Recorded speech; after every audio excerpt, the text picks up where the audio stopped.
Adam Asin. You're welcome, Ben. How's it going, Adam? You good? Yeah, doing good. Driving home. Long time? It was a good trip for sure.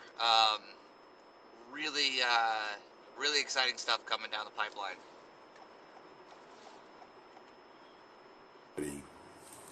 Sorry, I didn't catch that last part, Adam. Apologies. I was trying to sort my ears out. Yeah, so some really exciting stuff coming down the pipeline. Um, so I have to go to London now, and I get to actually be there when they do the publication for the token. So Okay. it looks like they're going to, and I don't have the exact dates, but they're going to launch the token within like 4 weeks. Like it's ready to go. And Oh shit. they're going to launch the stable coin in about 6 months. So they've got a token and a stable coin to go with it. Yeah. So there's going to be the stable coin, and that's going to be ran by the governments. Kind of how that all runs, and then the only way to get this stable coin is to have the token to transfer into it. Okay. So this is definitely happening then. Yeah, it's happening, and it's happening pretty fast. And I actually do think this is what's going to push us into a bull market. Wow. I don't really know. What are you entitled to talk about? Do you know what? I'm just going to let you tell what you can tell, rather than me asking questions that put you in a hole. Yeah, so that's what kind of this weekend was all about, was a lot of meet and greets and what we can and cannot say, and I pretty much said like, hey, like, wait till the publication. So the publication is going to be on the 23rd, which I'm really excited about. Like, oh, dude, I wish I could tell you the people that are on the list that are backing this coin. Like, there's some of the biggest people in the world on the white page. Like, it's ridiculous. I'd laugh so much if you turned around on the 23rd and said, it's XRP, guys. That'd be so fucking hilarious. No. Well, and I know it's gonna break a lot of people's heart, but like I've told everybody, like, I'm not selling my XRP. I think XRP is still gonna have its value and it's still gonna have its place in the crypto market. And I actually my mark for XRP is $5. That's what I'm gonna sell. Is at $5, which is a realistic goal. a realistic value that you can expect to see, right? Especially in a bull market and with extended market cap value. It makes sense. It's good value. $5 to $7 is really at where the price I see XRP going to be at when the lawsuit's settled and we're in a bull market. Like, I think it can get up to those ranges, no problem. See that. I don't know what to add. The fact that you've got all this knowledge and plus you've also a big holder of XRP as well, just like myself, and yet you're now saying this. Yeah, no, I just posted a video about it today. I've gotten so much hate on that video. Like, welcome. Because I get it. Like, there's a lot of people just get too emotionally attached to their coins, and you can't be. They don't. At the end of the day, your coins and these companies don't care about you. They don't. Like, they're making money regardless if you pump them up or not. Like, it just is what it is. Like, and I want everyone to be successful in this market. And like, I actually was like talking to my buddy, and I was like, dude, I'm like, I don't know why we have so much toxicity. Like, I don't need to go on TikTok and tell people. I don't have to. Like, I'm doing you guys a favor because I'm all about the retail investor making some money. And when the timing's right, I will tell you all the exchanges it's going to be on. I will tell you the exact time and date it's going to be released, so everyone can take advantage of getting into it when it's low before it just shoots up like crazy. But Adam, how can I say this? Is this just not the government trying to shill us a token? No. No. No? No. Not on this one, no. Yeah, that's. I have questions on this. Yeah, no, absolutely. As well you should. Like, absolutely. Like, I would be worried if you didn't. Yeah, there's. Will they be releasing a white paper for us to actually read, or will they just be saying, "Look, here's the tokens"? No, the white pages will come out first, and then the token. So you will be the chance to do research on the token, all that before you actually decide you want to get into it or not. See, the difference is, guys, is he's actually a holder of XRP, and again, is a bit like myself, is more of a realist. So I kind of will take that response over other things. When you read the white pages and you see the different blockchains on this coin, you will see why I'm still a believer in XRP. I'll just say that. Okay. We can't talk about it, Paul. Apparently he's got an NDA against it. Yeah, I mean, I would get in a lot of, like, if I said, like, some certain things, like, I would get in a lot of trouble. That would just delay everything. You know what I mean? Like, they're not taking any chances. So originally, Adam, you said in the chat with Zach, you said that the banks have actually already got together and built this. Are you able to confirm it is them, or am I supposed to just take your silence as a yes? Yeah, sure. Yeah. Okay. Damn it. Yeah. Okay. This is I'm so excited. Like, you and I are gonna have to have a phone call. Okay. Like, we'll have to like sit and we'll have a phone call. I would be appreciative of that. That would be awesome. But now until the 23rd, we've just got to sit on our thumbs for a bit, right?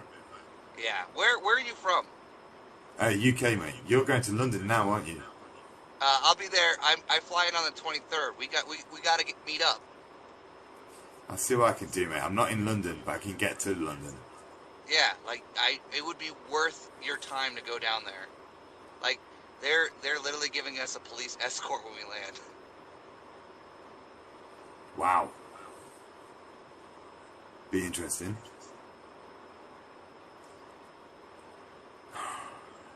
You kind of come in and you've got all this information. How the fuck do you keep your mouth not from talking?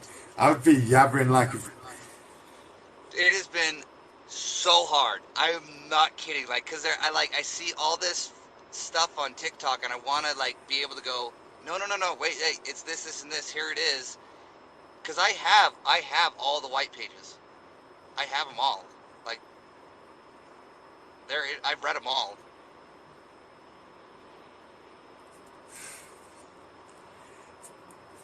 Okay, so DH, please tell me how we can be in a bull run. We're not in a bull run right now, mate. We're in a relief rally. So why am I involved in it? That is a great question. So dumb luck. I'm not going to lie. Dumb luck. Like, I was at the right place at the right time, meeting with the right people, just by dumb chance. Like, it was just stupid dumb luck, to be honest with you guys. And they really liked me. They thought they could tell that I knew my stuff, and they're like, we want to bring you on as a crypto ambassador. And I'm like, okay, just twist my arm. What's your handle, Adam? Oh, is it not on there? It's just Adam. Oh, so it's Crypto Adam 70049. I know if you click on my on the live on my name, it should pop up my ad.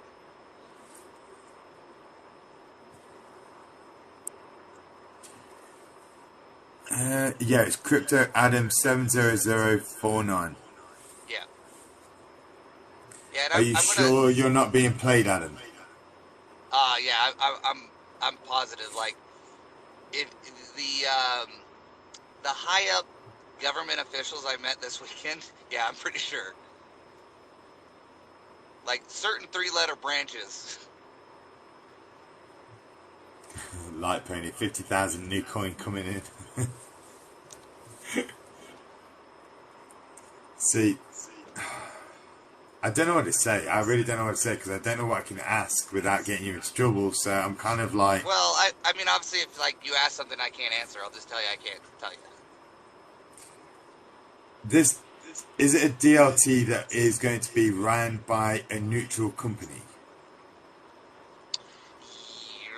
I can't answer that one. See, the reason why Swift is actually outside of the banking system is because it's neutral, isn't it? Yeah. That would be a neutral DLT then. Yeah. But is the stablecoin going to be run by the government or is it going to be run by the private company? It will be ran by the government. Ooh, because most of them actually run by companies at the moment. Okay, And that's why that one's 6 months out. that's interesting. So what do you know what the token's for? If they've got the stablecoin, why do they need a token and a stablecoin? So the token brings the cross-border payments for it. So it brings the technology to it. But they're using the It also makes stablecoin it as also the makes liquidity. Yeah, it also makes it stabilized, or not stabilized, but centralized. So the coin is going to be a banker's coin. I'm going to tell you, it's not DeFi at all. Like it is a centralized coin, but it does bring the technology of cross-border payments. So the stable coin is primarily for people to be able to transfer it back into fiat or whatever they want to do with it when it goes through the system. And are we going to be able to buy that token? Yes, it will be a public traded. And are you sure this isn't a pump and dump scheme? Are you 100% you haven't been like... I heard about this guy that got done by quite a lot of influencers that turned up to a store, had it all decked out, looked official and everything else, and it turned out it was one big honeypot. I am positive with the type of documents I've gotten, I am positive it's not. And what's this stablecoin going to be backed by? 3.5 trillion in gold. Okay, that's quite a fucking lot of gold.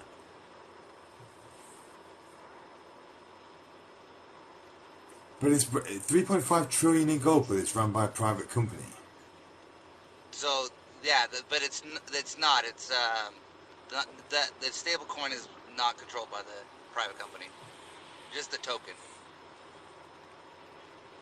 Adam, you do know you're making this like an episode of like a biggest soap opera. Yeah, You're it's leaving crypto. on. You're going to be leaving on us cliffhangers for like another week. I know. I just, dude. You like you said. You know, I have to bite my tongue so much. Like I wanted to just tell you everything. Like right now, it's killing me. Like I hate it. Like I love it. I just want to be like, here it is. This is what it is. This is like I have literally like paced in my room, going back and forth of how I'm going to spill all this out. Like, dude, this is killing me. I'm telling you, this is killing me. So here we go. Here's a question on your NDA, which you should be able to tell us. What's the fine if you told us? Yeah, I don't want to go to prison.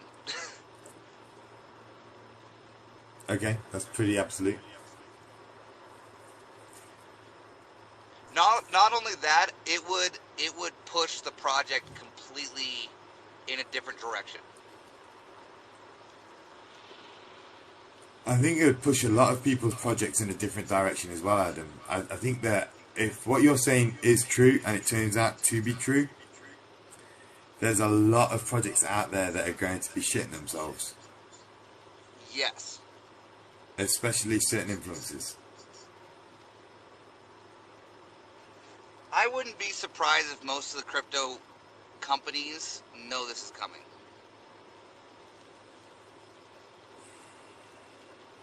Damn.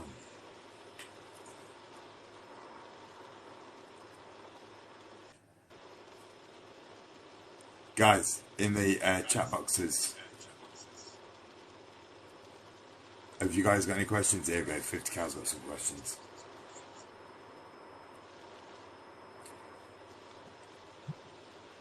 Go on, 50. I have a question. So Adam had said that he believes XRP would be fine, and based on the blockchains that will be being used from the white paper, we would see stuff. Is it possible that XRP is in that white paper if it's allowed to be used? I can't tell you. Okay. When the white pages come out, you will see the list of all the blockchains that are on it, and it's not just one. I will tell you that. That's good. Do we have a price prediction for the opening value of the token? So yes, I can tell you exactly what it's going to hit the market at. Well, I can't tell you that, but I'm going to tell you when they give me when they publish because it's in the white pages, so you can see what it's going to come out at when it first hits the market, and the prediction is that it's going to overthrow Bitcoin. That's the prediction. Not the price, like not 50,000 or anything like that, but it's going to be market cap value and everything is going to overthrow it. So, Drop the Mic is thinking a bit like me right now. White papers in red folders or blank documents. Are you scamming us, Adam? What's with these red folders all of a sudden that people are like, oh, we got red folders? Is that just a run-on joke all the influencers are doing now? It's because people don't understand the responsibility that they have as being an influencer on TikTok. Yeah. And they turned it into a joke. So to answer that question, when does the NDA is up? That will be when it gets published on around the 23rd.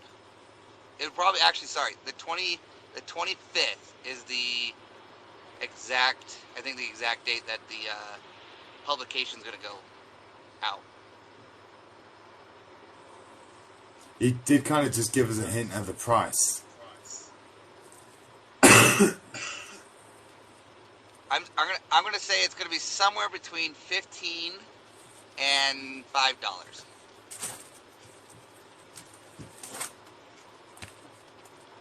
Oh, is that your folder? It's my blue one. It's called the fact folder. Not the full of shit folder. I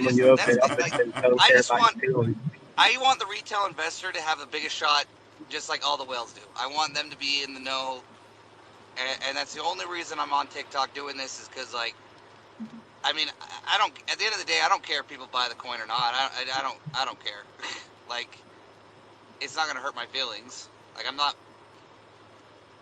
You know, my life will still move on. But okay. if you got a chance to make some money, do it.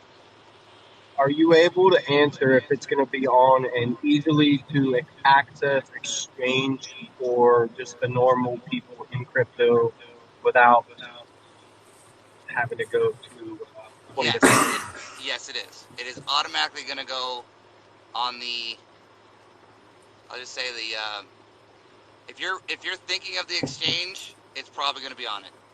I'll just say that. So user-friendly exchanges it will be on. Yes, it's not going to be one of those you got to go through Pancake Swap and go to this and go to that site. It's none of that is going to be happening. So they're going straight to exchange. Yeah. That's kind of unheard of, really, isn't it? Normally they go into the launch pads first, don't they? It's impressive. Okay. You're getting a lot of people here asking questions, buddy. I think Miss K Patriot's going to come up and ask you a couple as well. I just want to know if it's going to be easier for people that absolutely do not understand this too. Like, that is my worst problem. Like, even tonight, I work at a bar, I'm a bartender, and these people are like, well, but it's not backed by anything. What is it? I don't even get it. I don't get it. And I try to explain, but yet they'll sit there and they'll say, hey, the dollar is worthless. And I'm like, so you're saying everything's worthless. I mean, what's not to get? But I just Well, hope it's going to be easier for, like, me to explain. That would be great. yeah. So now it is backed by gold. This will be backed by gold. That's what I figured was coming. Anyway, Yeah. awesome. Yeah. Thank you. So, I'm stumped actually. I know that the questions I want to ask you can't answer, so I'm kind of like racking my brain to find a freaking question you can answer. Is it going to have its own wallet, or is it going to be able to be put onto Ledger or other hot wallets that may be on the market?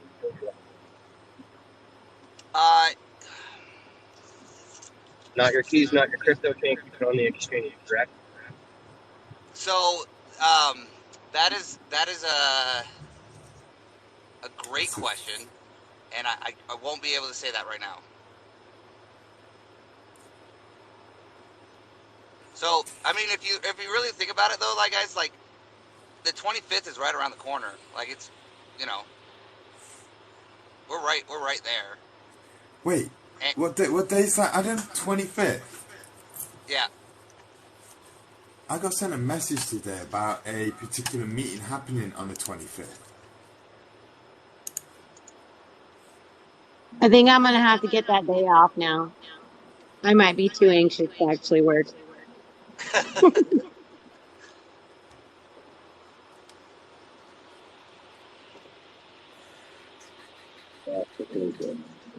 There is a meeting happening on the 25th. Here it is. And you're heading to London now, aren't you? I'm home. I don't fly out to London till the 23rd. Okay, so there's a Digital Pound Vice President and Ripple also speaking with the European CBDCs on the 25th. Ding, ding, ding. Cannot confirm things or deny at this point.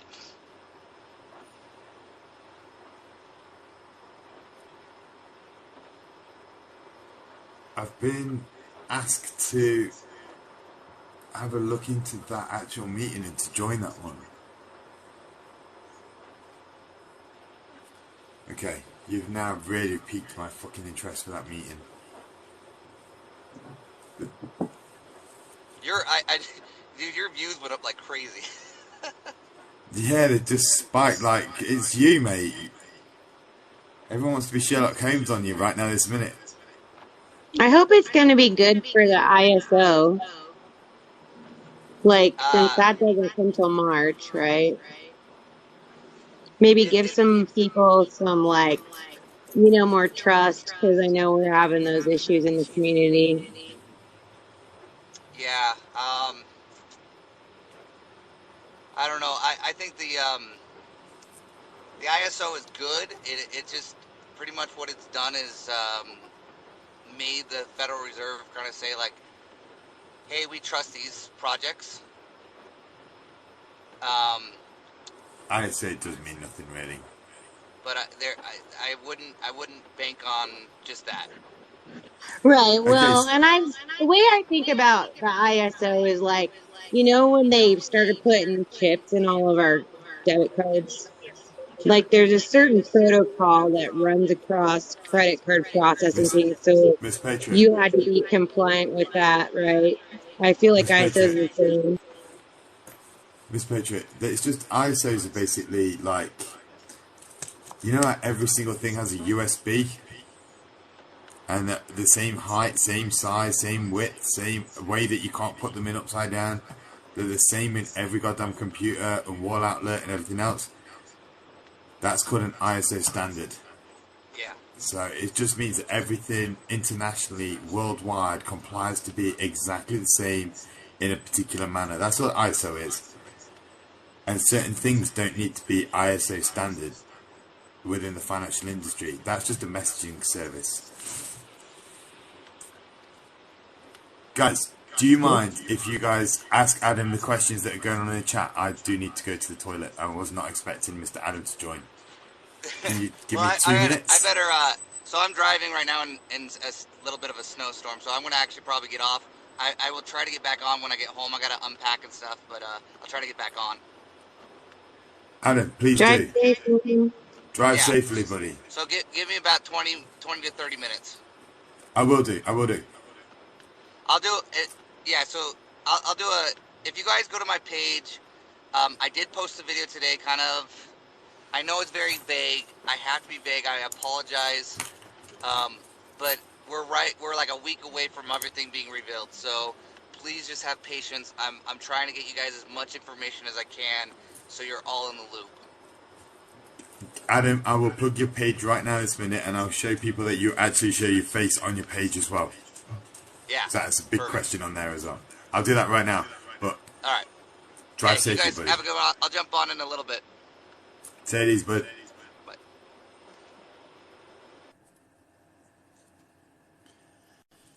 Guys, do you just mind watching chat for 2 minutes? Yeah, we got you, bro. Cheers, man. And his name is Crypto Adam 70049.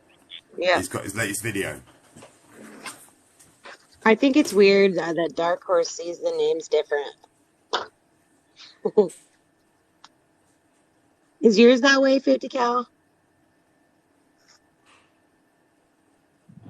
No, I can actually see everybody's name that's up on the board. So like when Adam was up there, I could see his full name on there as well. What you guys remember is that Adam had to sign an NDA, which means this is big enough to where he could go to jail. It's not even a fine. As much as we would all love to be able to get some heads up on things ahead of time, we need to keep in mind that he's not going to give anything up that's going to cause him to be in jail. He does have the information that he is going to be sharing with us in the near future. So, obviously drop him a follow, keep in line with following him and seeing what his new releases are going to be. He said he will let us know with the white paper coming out and as a situation on when he can release the information as it goes. Basically, there's going to be a stable coin along with a token that are going to be released. He is flying out to London on the 23rd for a meeting on the 25th. Yeah, exactly. Security protocols. And that's the other thing that he did mention, that if he were to release or somebody else were to release any information, that project then gets pushed back and goes into a separate way. My guess, it could be something not so good compared to something that could be good. But that's speculation, We just want to be mindful. I'll give you a recap of how this all played out. We went into Zach's live after live with Chaos, and then we went into Zach's live. I was talking, and then Adam came up into a top chat, and he said, I don't mean to burst your bubble, but I've been privy to a new DLT, and it's going to be owned by the government, and he couldn't disclose much information, and basically it's going to be what the bank's going to be using for their main source, and then that was all he could say then. Then Adam's just come back now, and he's just dropped all that information on you guys. Now, I don't know if this is fucking real or not, or anything. Just keep your mind open to the fact that this could be 100% fact, not fiction, and this could actually be a big impact. But it'd be interesting to find out.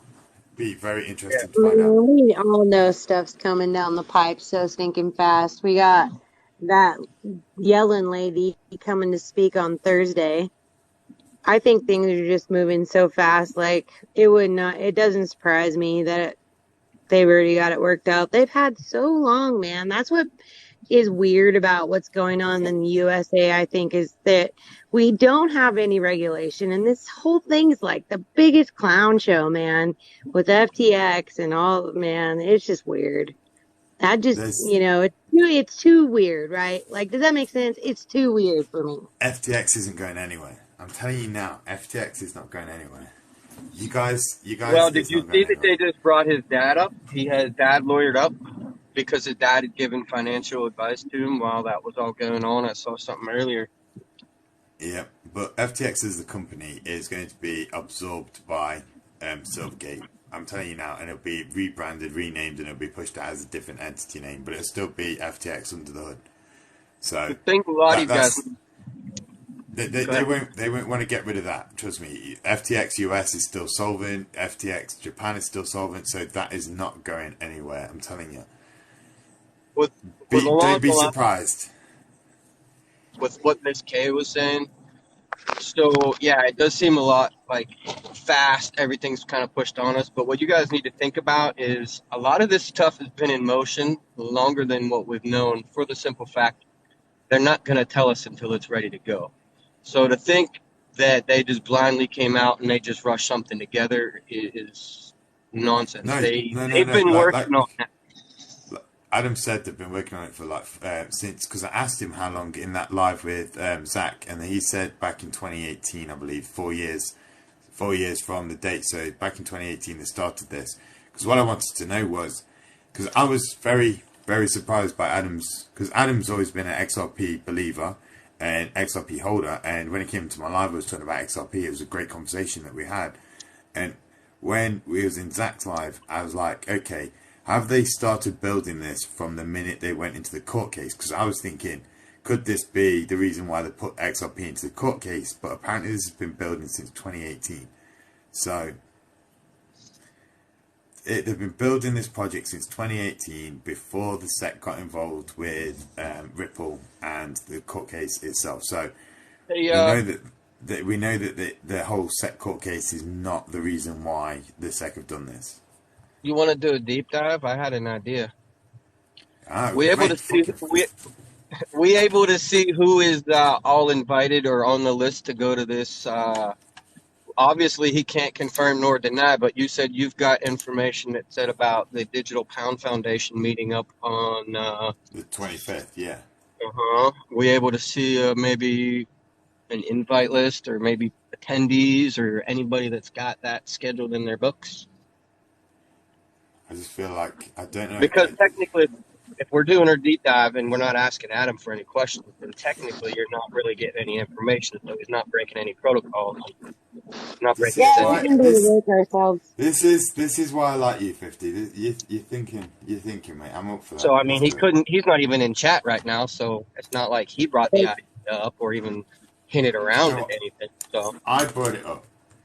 exactly. See, would you see? And I'm just saying about maybe doing a deep dive to see if we can find out who might be or might not be on that list. Can I say something about what I've been thinking this weekend? It's been hard on my heart about gold, right? Like, everybody, you cannot discount gold. And the whole thing going on in India, well, what's India known for, right? And then you got that whole mess with BRICS.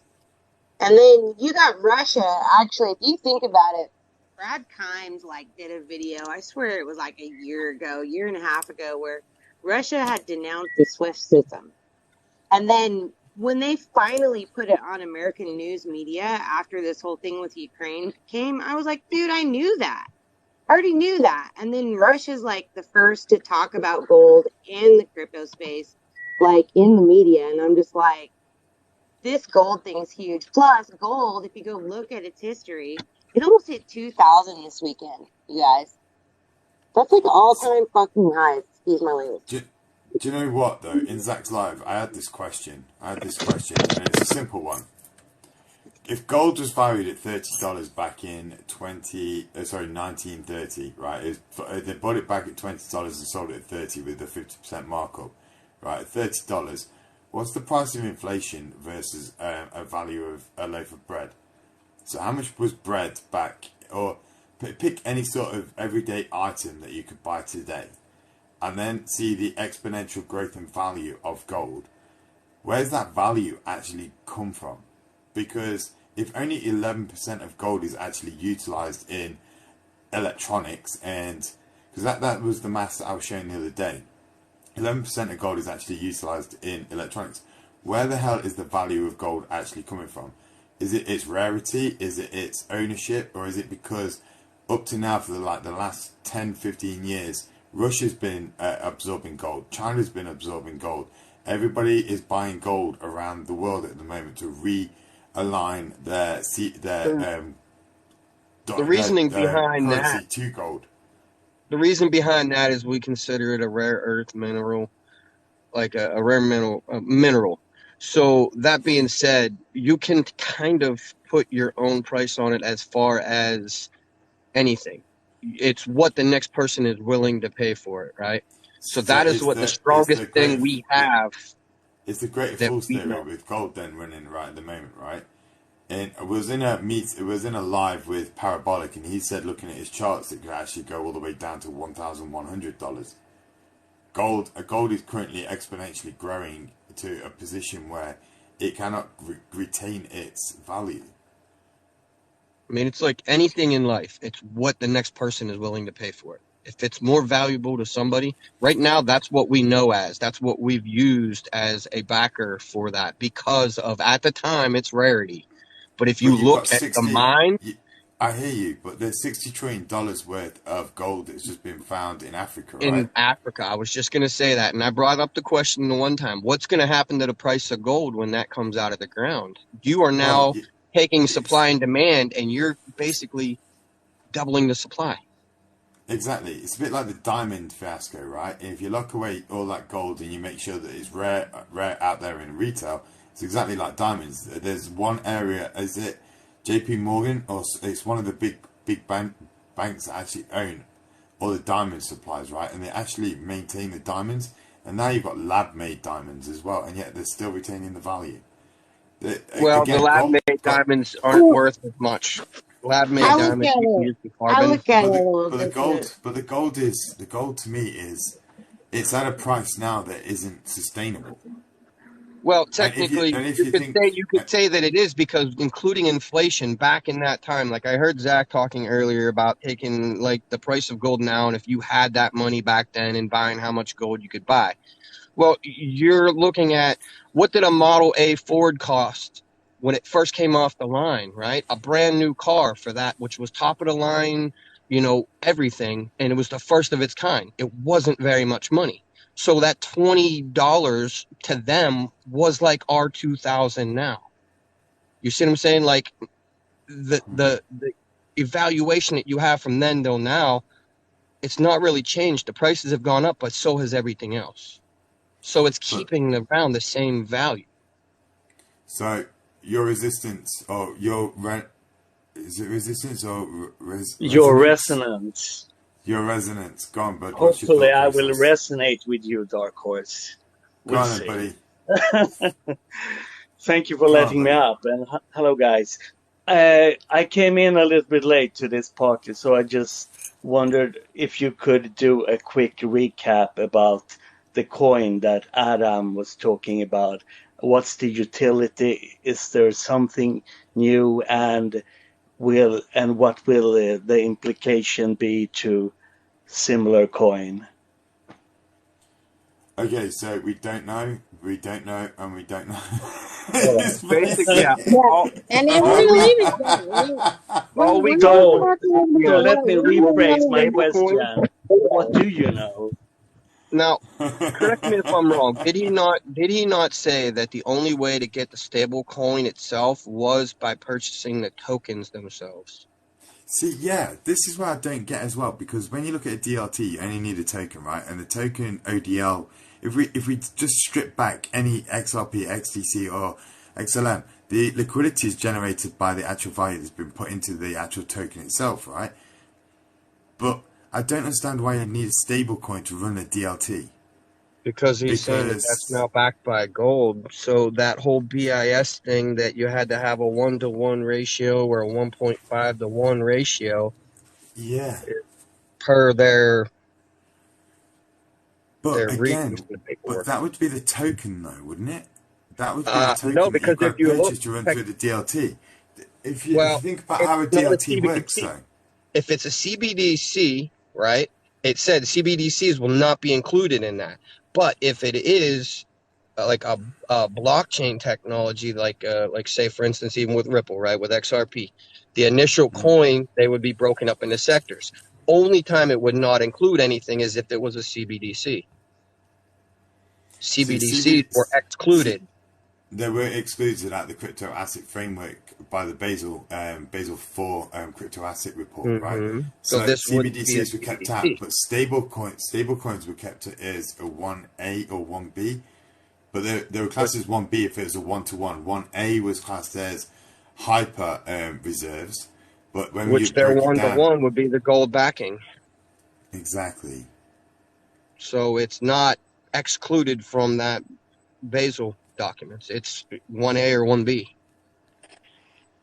But I'm going to again, jump I off. I'm don't. about to walk in the house. I got a shower. So Dark Horse, what do we know? What has he communicated to you? Okay, so a simple recap. On the prior meeting with Zach, Adam talked about the fact that he was going to be introducing a government-run stable coin and a token, and then he talked about a DLT. But then in this meeting, I asked him if the DLT was going to be and the token was going to be run by a separate entity that's not by the banks. And I said, is the stablecoin going to be a private run token? He said, no, the stablecoin is going to be run by the banks, and the actual entity that's going to be running it all, though, is private. Okay. Like I said, he literally gave us nothing. He gave us something, but he gave us nothing all at the same time. Yeah. He gave us enough to chew the fat over it and start doing our conspiracy theories on it, but not enough to be able to actually formulate what the fuck he's talking about. Because when I look at a DLT, I don't see the need for a stable coin if you've got a token. He's just tickling the curiosity. Oh, he's going to definitely get his views up on his next video. That's for fucking sure. I'll be in there like a whippet. I'll be like, what the fuck is this video then? He's definitely got the drama building up around it for sure. So he said 25th. He said. Well, bear with. You've got the man himself. He's coming back.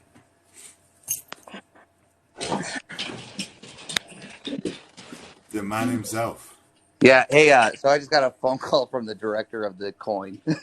He was listening to the live. Oh, okay. So he wanted me to mention, like, not only the $3.7 trillion in gold that's going to be backed, but also it's going to be backed by $1.7 trillion in sovereign debt. There you have it, folks.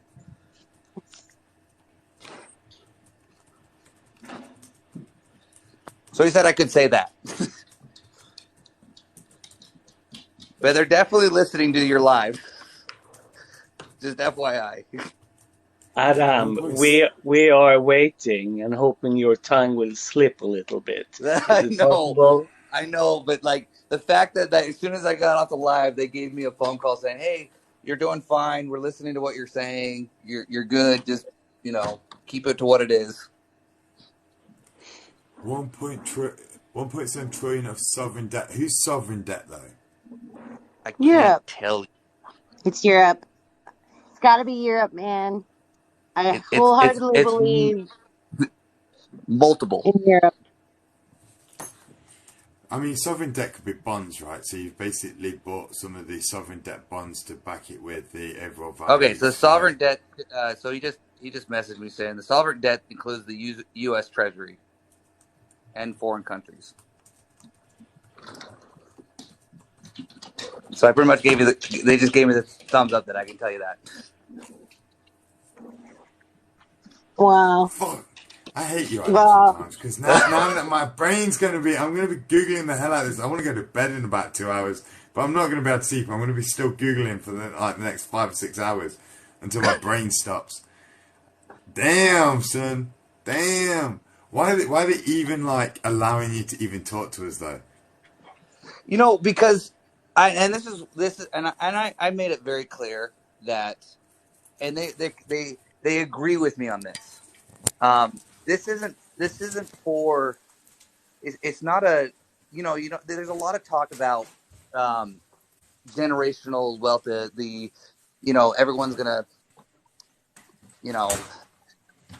pretty much make money. But that's not what the whole purpose of it is. Is they need regular folks involved, like they really do, because that's the whole point of it. It's not just the Retail government. brings liquidity, right? Yeah, Retail brings liquidity. That this is what I didn't understand when Zach was talking about the XRP tokens. How everybody keeps saying it wasn't meant for the little guy, but retail brought that liquidity for the token. It was meant originally for the little guy. It yeah, was, because without the little guy, you don't get the liquidity and the value in that token itself, do you? yeah, yeah. And the thing is like they also understand human nature, that one, not everybody's gonna jump on the bandwagon, and eventually people will as they see the price going up. But also, you're gonna have people selling at all different price points of what makes them comfortable to make their money. Para, you've been very quiet since joining this meeting. What's your thoughts, buddy? Well, Other you've than got being this. half asleep? You've got this whole issue about talking about gold. I can stare at a chart all I want, and you talk about retail getting into this space and providing liquidity. Utility is what brings the price action. Mm-hmm. Okay, you're not going to just sit there and talk about gold doubling your money. Whoop-de-doo. Gold going from $900 to $1,700. Whoop-de-doo. And look at how much time it takes. It's the utility. And when you talk about transactions, okay, you talk about transactional utility. Gold doesn't even. What are people gonna do with gold? What are they gonna do with it? Okay, so they trade it. Okay, let's give a scenario where gold doubles its market cap and it goes to 4,000 a coin. Whoop-de-doo. But they're talking about a gold stable coin, a gold backed stable No, coin like PAX. there's already yeah. So I mean, if you have some sort of stable coin or utility, it's still based on utility. It doesn't really matter if you have it backed by gold, because anybody can sell that gold price, which then fluctuates the overall value, underlying asset value. It In doesn't actual really fact, matter. that was kind But of what I was getting to as well before you oh, turned up. okay, I was talking about, yeah. it's all good, mate. It's all good because I actually referenced you, to be honest, Para. I'm glad you turned up. I Awesome. referenced the fact that only 11% of gold's actually used in the electronics world, right, and the Oh commercial yeah. world. The rest of it's just locked up. So the actual value of the gold itself, even though that it's looking like it's going to hit 2,000, I don't understand where the value of gold is actually currently held at such a high price. And Well, Zach in his live, he was talking about the fact Because they that he bought manipulate it. And it's exactly. also very expensive to extract. Yeah. Plus, it's How shiny. much are they going to manipulate it, though? How high are they It's going to go? Man, all they have to do is put a number in, and it's instant. Bam. But to me, the only real reason why this is accumulating so quickly is because everybody keeps hearing the word stable coin attached to gold, or fiat currency attached to gold. Actual currency attached to gold. And China's been buying it up, Russia's been buying it up. So the actual fear of all the gold in the world being bought up by native countries is actually forcing the price to go a lot higher than what it actually should be right now, right? technically, you have. Okay, so there's two scenarios there which you're looking at. The first scenario is that we did print a shit ton of money. You guys know that. Yeah. There's more money floating around than there ever has in society as of now. Okay, so there's more paper money floating around. That's why you see the U.S. dollar peeling down. It's another argument that I made, that there's going to be no major bear market. You do not see the Dow and the S&P wiggling around into some massive crash. Okay, and that's why you see gold pile between the dollar and gold going up. It doesn't mean that gold won't go down in value. There's too many moving parts around gold, especially around Russia and China buying it all up, that somehow the U.S. is going to just obliterate itself under the gold standard. It wouldn't matter anyways. Let's just give the best case scenario, which I did. You And the have this. question, What's that? sorry. Sorry. Go ahead. Yeah, you have this best case scenario where there's a ton of liquidity in the dollar, gold gets bought up, and it doubles in market cap under some sort of unrealistic chart. Okay, so you've got all of this value sitting in storage, and you have the banks utilizing it as a way of hedging against inflation. So they say. I've never seen a scenario where gold has ever met that standard. It goes. You essentially want to see an asset being moved around and traded, and you will not find a situation where, not at least from a chart perspective, where The gold is question, going to. Go ahead.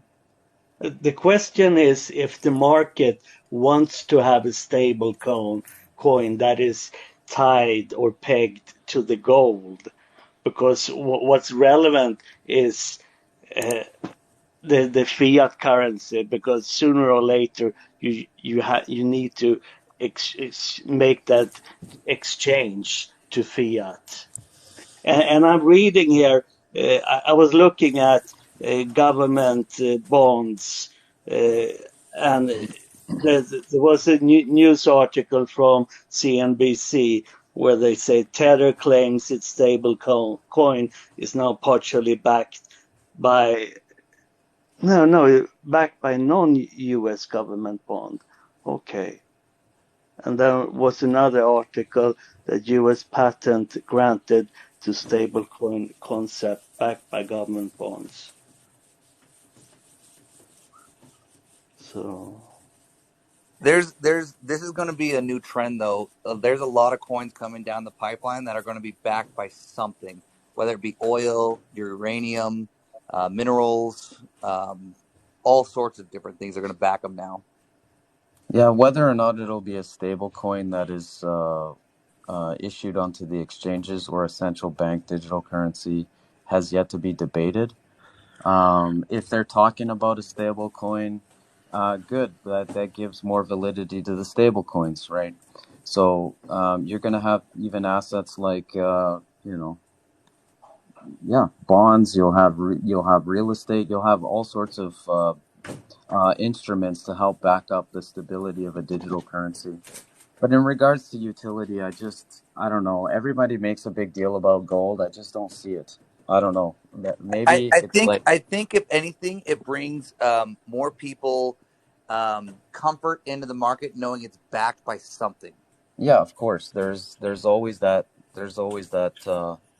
that argument that the overall sentiment value is that, well, if this defaults, we've always got gold to lean on. But that's been like that since paper has been printed. So whether or not the paper turns digital or that they keep printing, it's irregardless. I just in regards to an actual like inflationary value, you'd have to have obviously the dollar totally collapse. Now, yes, there is that argument that because they keep printing it into oblivion that nothing is worth anything anymore. I mean, why is the price of gold worth what it is? It's worth what it is because the dollar says it's worth what it is, not because gold is actually worth 1,900 an ounce. It's worth 1,900 an ounce because the dollar says it's worth 19. Cash is still king. That I hear these arguments all the time that somehow we're gonna start shaving gold for buying commodities and goods. Like it sounds asinine to me. If anything, they will turn things digital so that they can manage the assets better. Not Okay. because gold is going to be used as a utility in the future. Adam, Yeah, can I recap some information from you, mate? yeah, absolutely. So the stablecoin itself is going to be government owned. Correct. So the government will own $3.6 trillion worth of gold and $1.7 trillion worth of sovereign debt, and will that be attached to the stable coin itself? Yes. So the 1.7 trillion of sovereign debt, that's going to be shared out between multiple governments, right? Yes. Or is it just one? So, and the 3.6 trillion of gold, that's going to be shared out between multiple governments as well. Correct. So we're going to have multiple governments that are going to hold this. So the 3.6 trillion isn't actually going to be held in one spot. It's going to be held all over the world, right? Correct. So the government's going to hold that. So if we actually look at a DLT, we're actually looking about... So this isn't an actual banking DLT, really, is it? This is a government DLT for the central bank to government. Ding. That makes sense. That makes fucking sense. Give me a second.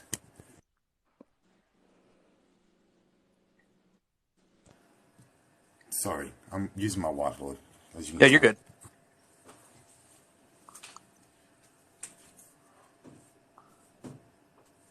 So the other thing I want to mention, because the thing I like to follow is politics, and I know that's not everybody's flavor, but there was a House bill introduced to peg our fiat dollar back to gold, and I have not checked on that in a while, but I might need to go do that. For some of y'all that are saying that gold is going to go to those high price targets,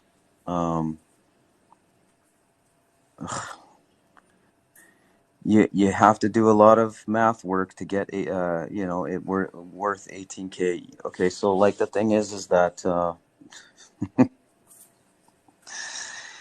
oh boy, this is I do. I'll tell you what. Let's just do that argument. 1.7 trillion gets backed into a digital asset. Okay, let's just go on the basis that it's gold backed. Yeah. Parrot, do you mind if I just ask my question and I'll go back to my whiteboard and then you can ask your question, right? So you said that this is a stablecoin and a token, and the token is going to be available to the people, but is the stablecoin available to the people to buy as well? Yes.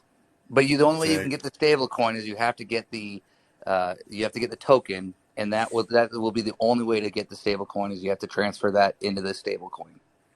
So what you're saying there is, so say if the price of gold was 1,700 and the actual tokens themselves were worth, say, £1 each.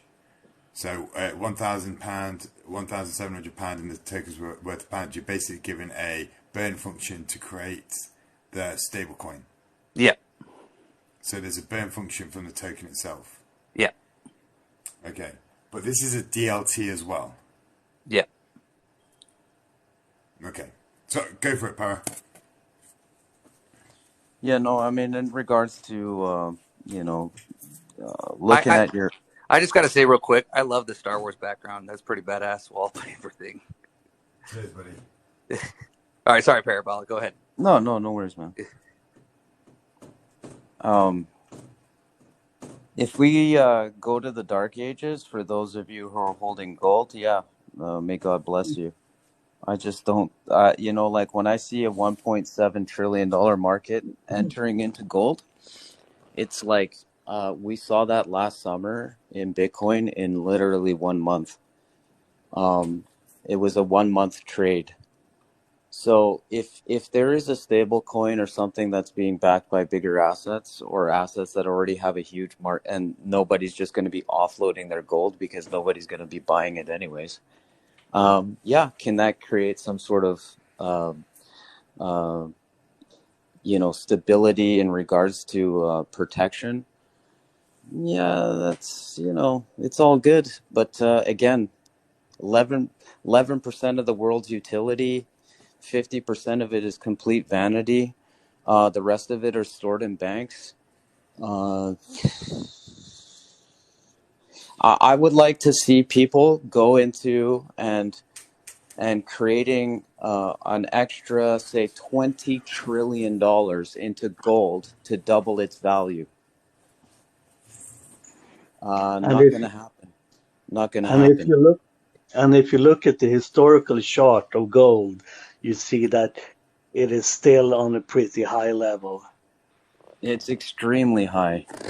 It's extremely high. And the I thing think it is was that only higher 2011 or something. if you guys believe that gold is going to pile into the sky with an extra 20 trillion in market cap and bring gold to 4,000 an ounce just so you can double your money, there are much less I'm with you, Parrot. riskier I'm with you. assets. I'm with you. Um, But the yeah, it's the just pot. I love the gold idea. I just people It's not. No. The reason why the gold things come up, right, is, and I hear what you're saying, Parrot. It's just the reason why the gold things come up is the fact that Adams just dropped on us a new DLT format with a stable coin attachment, with a token attachment, with what we've just found out is there's a burn function to from the tokens to stable coins. Now, if they've attached $3.6 trillion worth of gold to this, but 1.7 trillion of sovereign debt. Now, this is what I don't get. Why would you attach a negative value to sovereign debt unless you wanted to actually start helping out the countries to pay off their sovereign debt by utilizing this methodology as a burn value? That's the only thing I'm just not. Para, talk to me. Sovereign So, debt. so How when, can, sorry, yeah, go for it, Adam. Go for it. yeah, so I will tell you this. As soon as they're wrapped up with everything, I will personally email you and Para the white page on this. Interesting. I So like that. let's say that there is a burn function and that they can't liquidate $10 trillion worth of gold into the dollar. Let's say that that happens. And that the burn function is protecting the overall stability of the coin and that you attach a utility of DLT to it.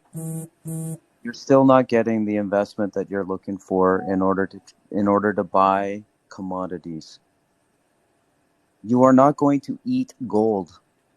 You are not going to bathe your children in gold. You are not Para, going to.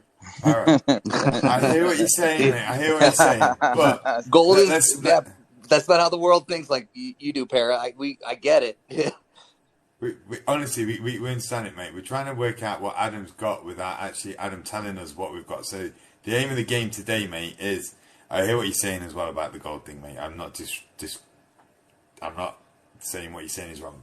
It's just the aim of the game is to try and get around this NDA without actually breaking Adam's NDA. To try and understand what the hell sort of white paper we're going to be receiving, plus also see how the metrics of it work, but also break down the ability of that DLT, because I still don't. Right, Adam, this is what I'm not getting. Now, I've looked at quite a lot of DLT technologies since starting this freaking TikTok, right?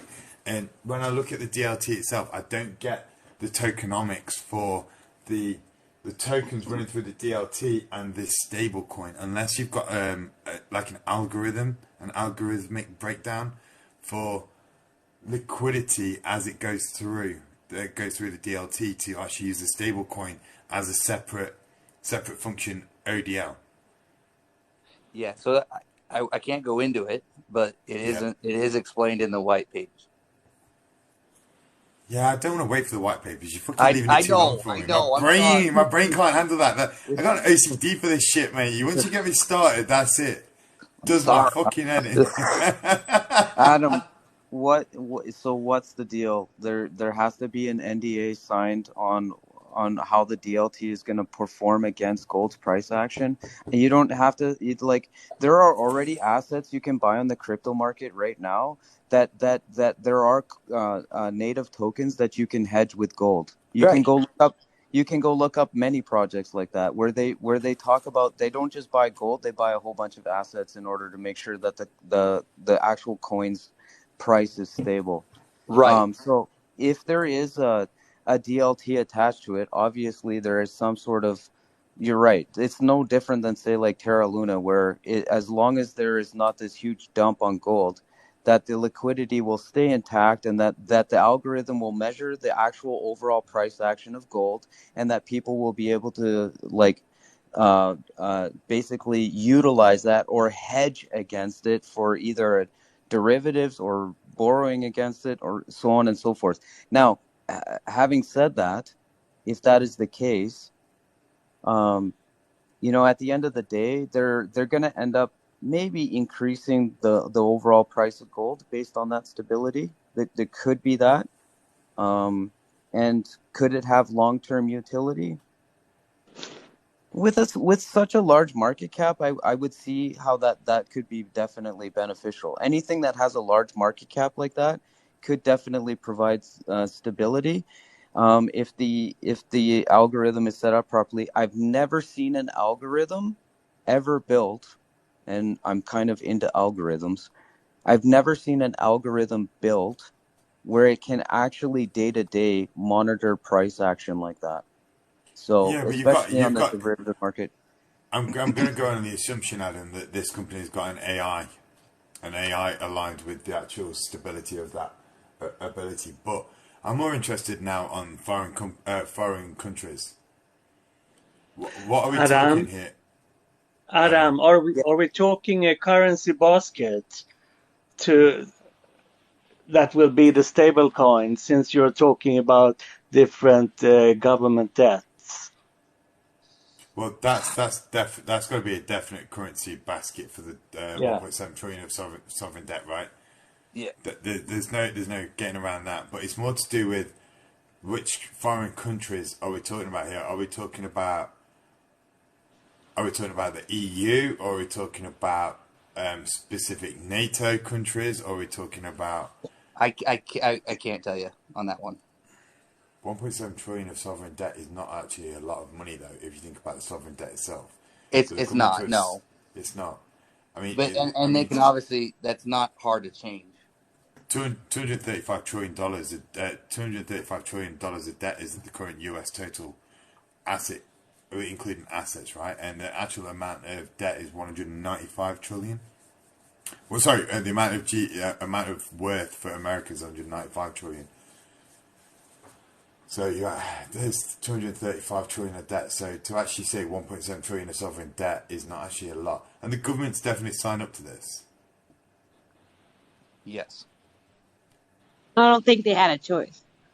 I mean, I think like what I was saying earlier when I was at the bar, these older people, they're like, I just don't get it. And I think if it came up on the TV that's above the bar that America is now pegged to gold, does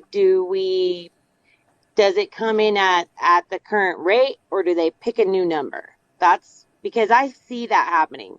Everybody's talking about it, and I think America has to make a move to build the trust, and gold is going to be that for so many people, regardless if that's us. A total psychological thing for people like that don't know what's happening. They don't know computers, they don't get crypto, they just can't fathom it. And if you come out and you say, all right, America picks gold, we're going back, what number comes with that? That's my only question.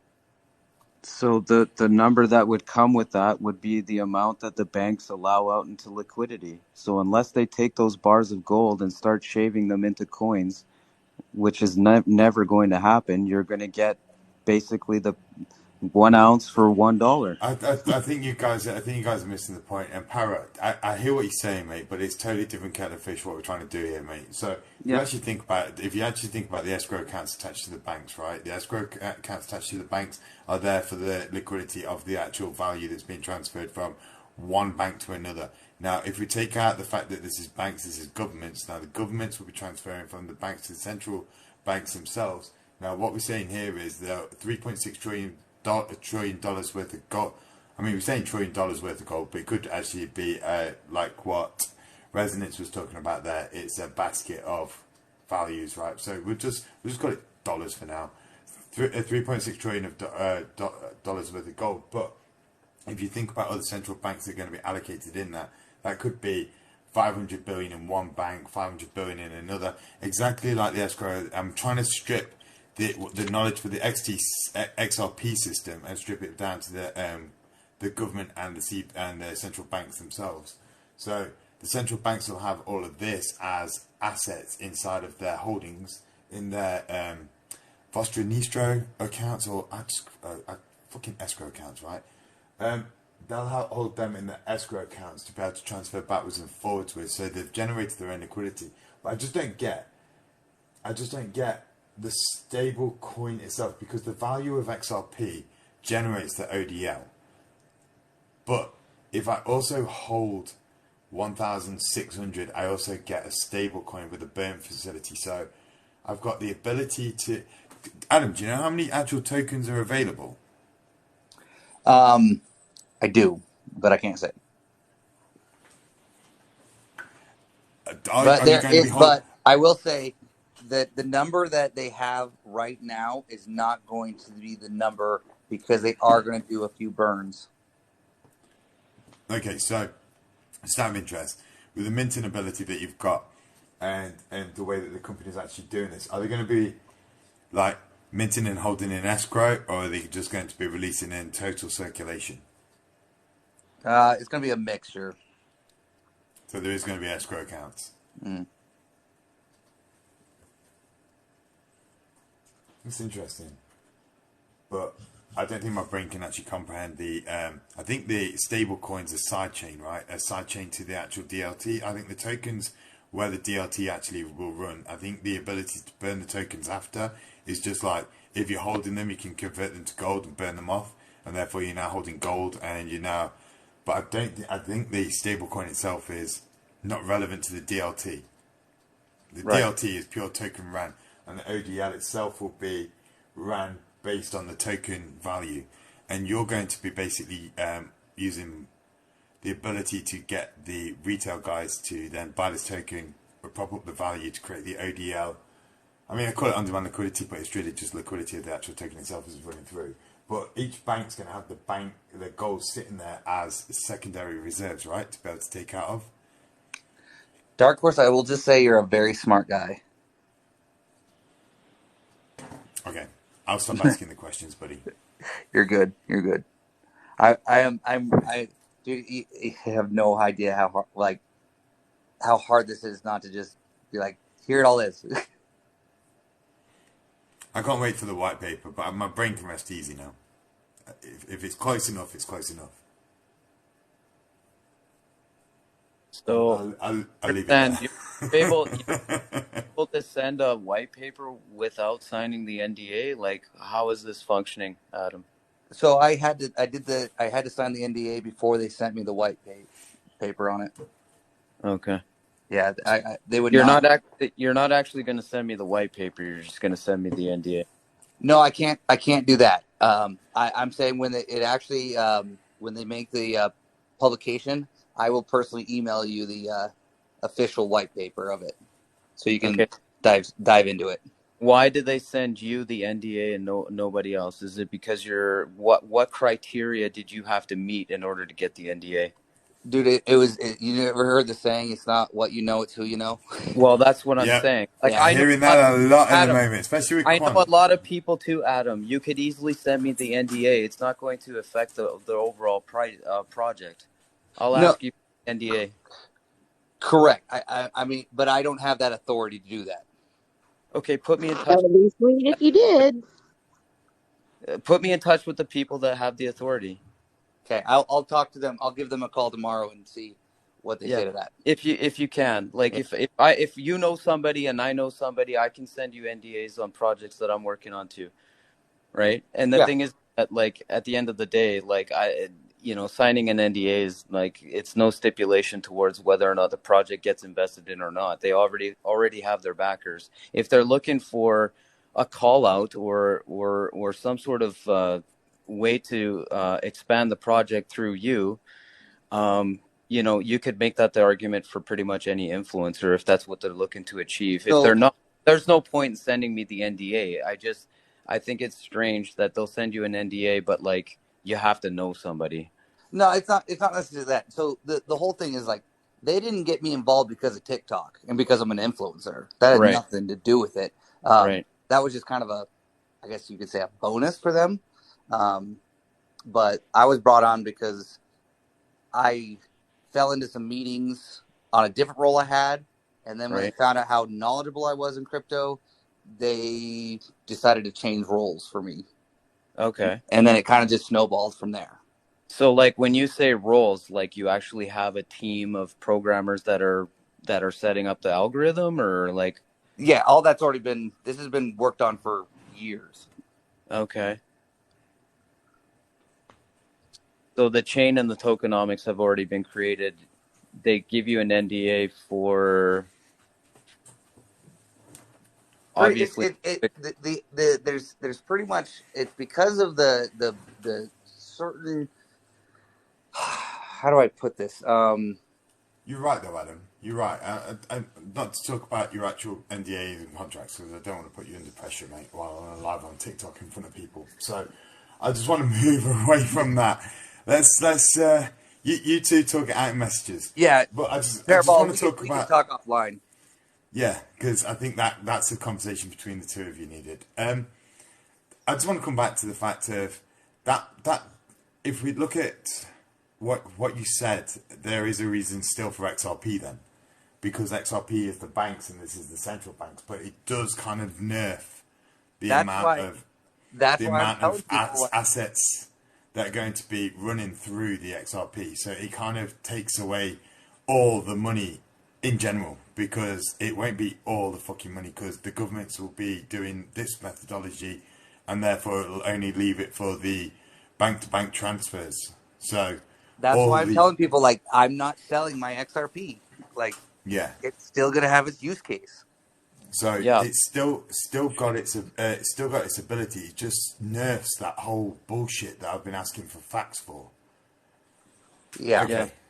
So Yeah, hopefully, like Dark Bro Lee, I didn't want to get confused that I'm prying him for an NDA. No. The deal is I get sent NDAs because I have investors that are willing to chunk in $100,000 at a time to fund a project. That's the only reason I sign an NDA. But the thing is that if overall there's like this confidence, so typically you get an accredited investor or you want to go into stocks or whatever, you get an NDA signed on a new project or a new stock that's coming up into the world. I don't want to pry for it. I just be curious to see what the algorithm looks like. That's all. Yeah. No, I totally understand where you're coming from, Parabolic. But this isn't your typical investment NDA. This is a government contract NDA. This is government, and Nice. central banks and government. So totally understand you, Adam. I get you, buddy. I get you. And this does have repercussions with actual what people are saying. So yeah, XRP's still got a use case, and yeah, I'm not going to be selling my bag, but yeah, it's just understand that it's not all the fucking money. So stop saying all the fucking money, people. All right. No, Well, I'm gonna head to bed, guys. I've just got Adam, I hope the people watching from the thing aren't going to tell you off now. I'm sorry if I've got Adam into trouble by breaking it down a bit. And I'm close enough, but I'm not 100% there. They're good. I would have gotten a phone call right away because they were already watching. Good. Okay, brilliant. Adam, appreciate it, mate. Yet again, I'm going to have to wait until the 25th. Yes, for sure. And if anything changes, obviously, like I'll do everything I can to. But I'm flying out on the 23rd to London, and I'm there till the 27th doing this. Appreciate it, buddy. Appreciate the info, and thank you. Yeah, you got it. You guys have a good night. Have a good night, buddy. Okay. Bless him. He's struggling to get out. Let me kick him. There you go. Thanks, Adam. Thought I kicked him. Right. I don't know what else to add to that. What have you guys got to say? In chat or in the panel? It'd be cool to like see an algorithm based on what he's talking about in regards to reserves, for sure. I mean, there's, it's always something to look forward to if there is some sort of stability. I mean, obviously, you don't want a coin backed by vaporware, or that code is willing to be hacked if it's got some sort of physical utility that can manage an algorithm. That would be very interesting to see. I've never seen that before in my life. Sam, it kind of does make sense, right? It makes sense because the government wouldn't want to touch Ripple. No offense, but the government's money and the CB and the whole banking infrastructure and the central banks themselves, I totally understand the reason why they'd want to keep that separate from the commercial side. I do see that. but it's whether or not it is fully endorsed by the government and everything else.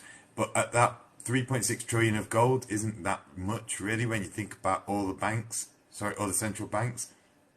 But that's the whole point of XRP, isn't it? Is to relinquish quite a lot of assets inside the escrow accounts on the banks. So if you think about how much gold that the central banks must be holding, and if you think about most of the banks are owned by Rothschild and all of this, if you believe your conspiracy theory and everything else, that it means they can lower the amount of requirements to be held when transferring between the central banks as well. So this is more to do with, I think this is more to do with the governments creating funds, creating money, and then to be able to then transfer between each individual country. So, like the US have just paid out Ukraine. They'd be able to just send money to the central bank in Ukraine utilizing this method.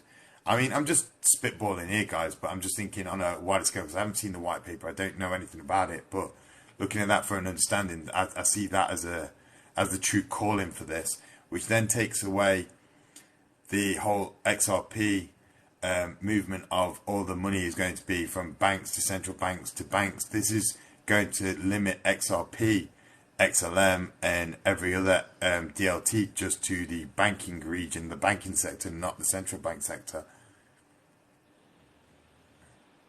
Which would mean that it's not all the money, and it would mean that not all of the assets. No, Resty, exactly. I'm not saying sell your XRP. This is not FUD on XRP. This is not anything like that. It's just general, just talking, right? We're just fact finding and just trying to make an assumption based on the minimal facts that we got given. I hope that was okay with you guys. No, it's always good to hear new information. Like regardless of I've been into projects where I just couldn't talk about the overall tokenomics and what the original investment strategy was behind it. So if the governments are getting involved at a much higher level, where they're but we're talking about a stable coin. So how that affects the overall underlying asset of that investment, the stable coin. The stable coin's irrelevant, mate. If I'm honest with you, when I was asking Adam, the stable coins are like a side shoe. If you think about our IMPT, you'd have so many tokens, and then what you could do is you could burn them tokens into the stable coin, and you could basically invest in gold. It's a way for you to be able to do that off this, like a side chain to the actual DLT itself. Right. So the stable coin is actually irrelevant to the DLT. The DLT is the token, and we can buy that token apparently. So that token is going to be owned by a company. However, the government are going to own the stable coins because they're the ones that are going to be backing the gold. But again, it comes back to that issue, Para, which is what you was alluding to earlier, which was, apologies, mate. Yeah, I was more interested in the DLT at that time. The value of gold is currently 1.18 now, is it? Nearly breaching 2K. The value of gold, say if you started investing in gold right now, and then all of a sudden everybody stopped accumulating gold. I mean, if everybody stopped accumulating gold, the whole world just had enough reserves and stopped needing it, and then that 60 trillion from Africa started getting dug up out the ground, then the price of gold's going to go down, and all those people that bought at 1,700 are never going to be able to release that liquidity that they've got in their asset because it's not going to be worth 1,700 anymore. It's only going to be worth 1,300, 1,400. So jumping into precious metals right now while it's pumping is probably not the best idea, is it? I would say it's a disaster. Yeah. Yeah. It's Which just is definitely. yes, yeah, you're right. In regards to the stable coin, I mean, you from an investor's point of view, we're all looking to try to make money so we can buy bread. We just have to focus on that. Like everybody in the chat wants to double their bags, triple their bags, quadruple their bags, or whatever it looks like. It doesn't matter. It's through real estate, whether it's a 5 to 10 year cycle or gold or whatever. In regards to supply and demand, you're correct. I mean, it's just largely based on that. Right. So if the supply and demand for gold goes down because there's a ton of, a lack of demand for gold, then yeah, you're going to find that price action won't go down. So we're looking like we're having a bit of a dump going on right now with XRP. That's just, this pullback is to be expected in Bitcoin. And that's why I say Bitcoin and the overall assets, they're severely overbought right now. So I still Mhm. believe a pullback is coming. How bad that pullback is yet to be determined. Whether or not we're going to actually have like a disaster candle, I'm not sure of that anymore.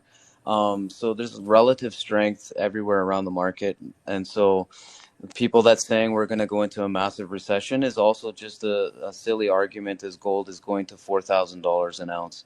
So for me, I'm just I'm looking for the utility for you guys moving forward 2 to 3 years from now. I think it's all going to become digital, regardless of the underlying assets that protect the.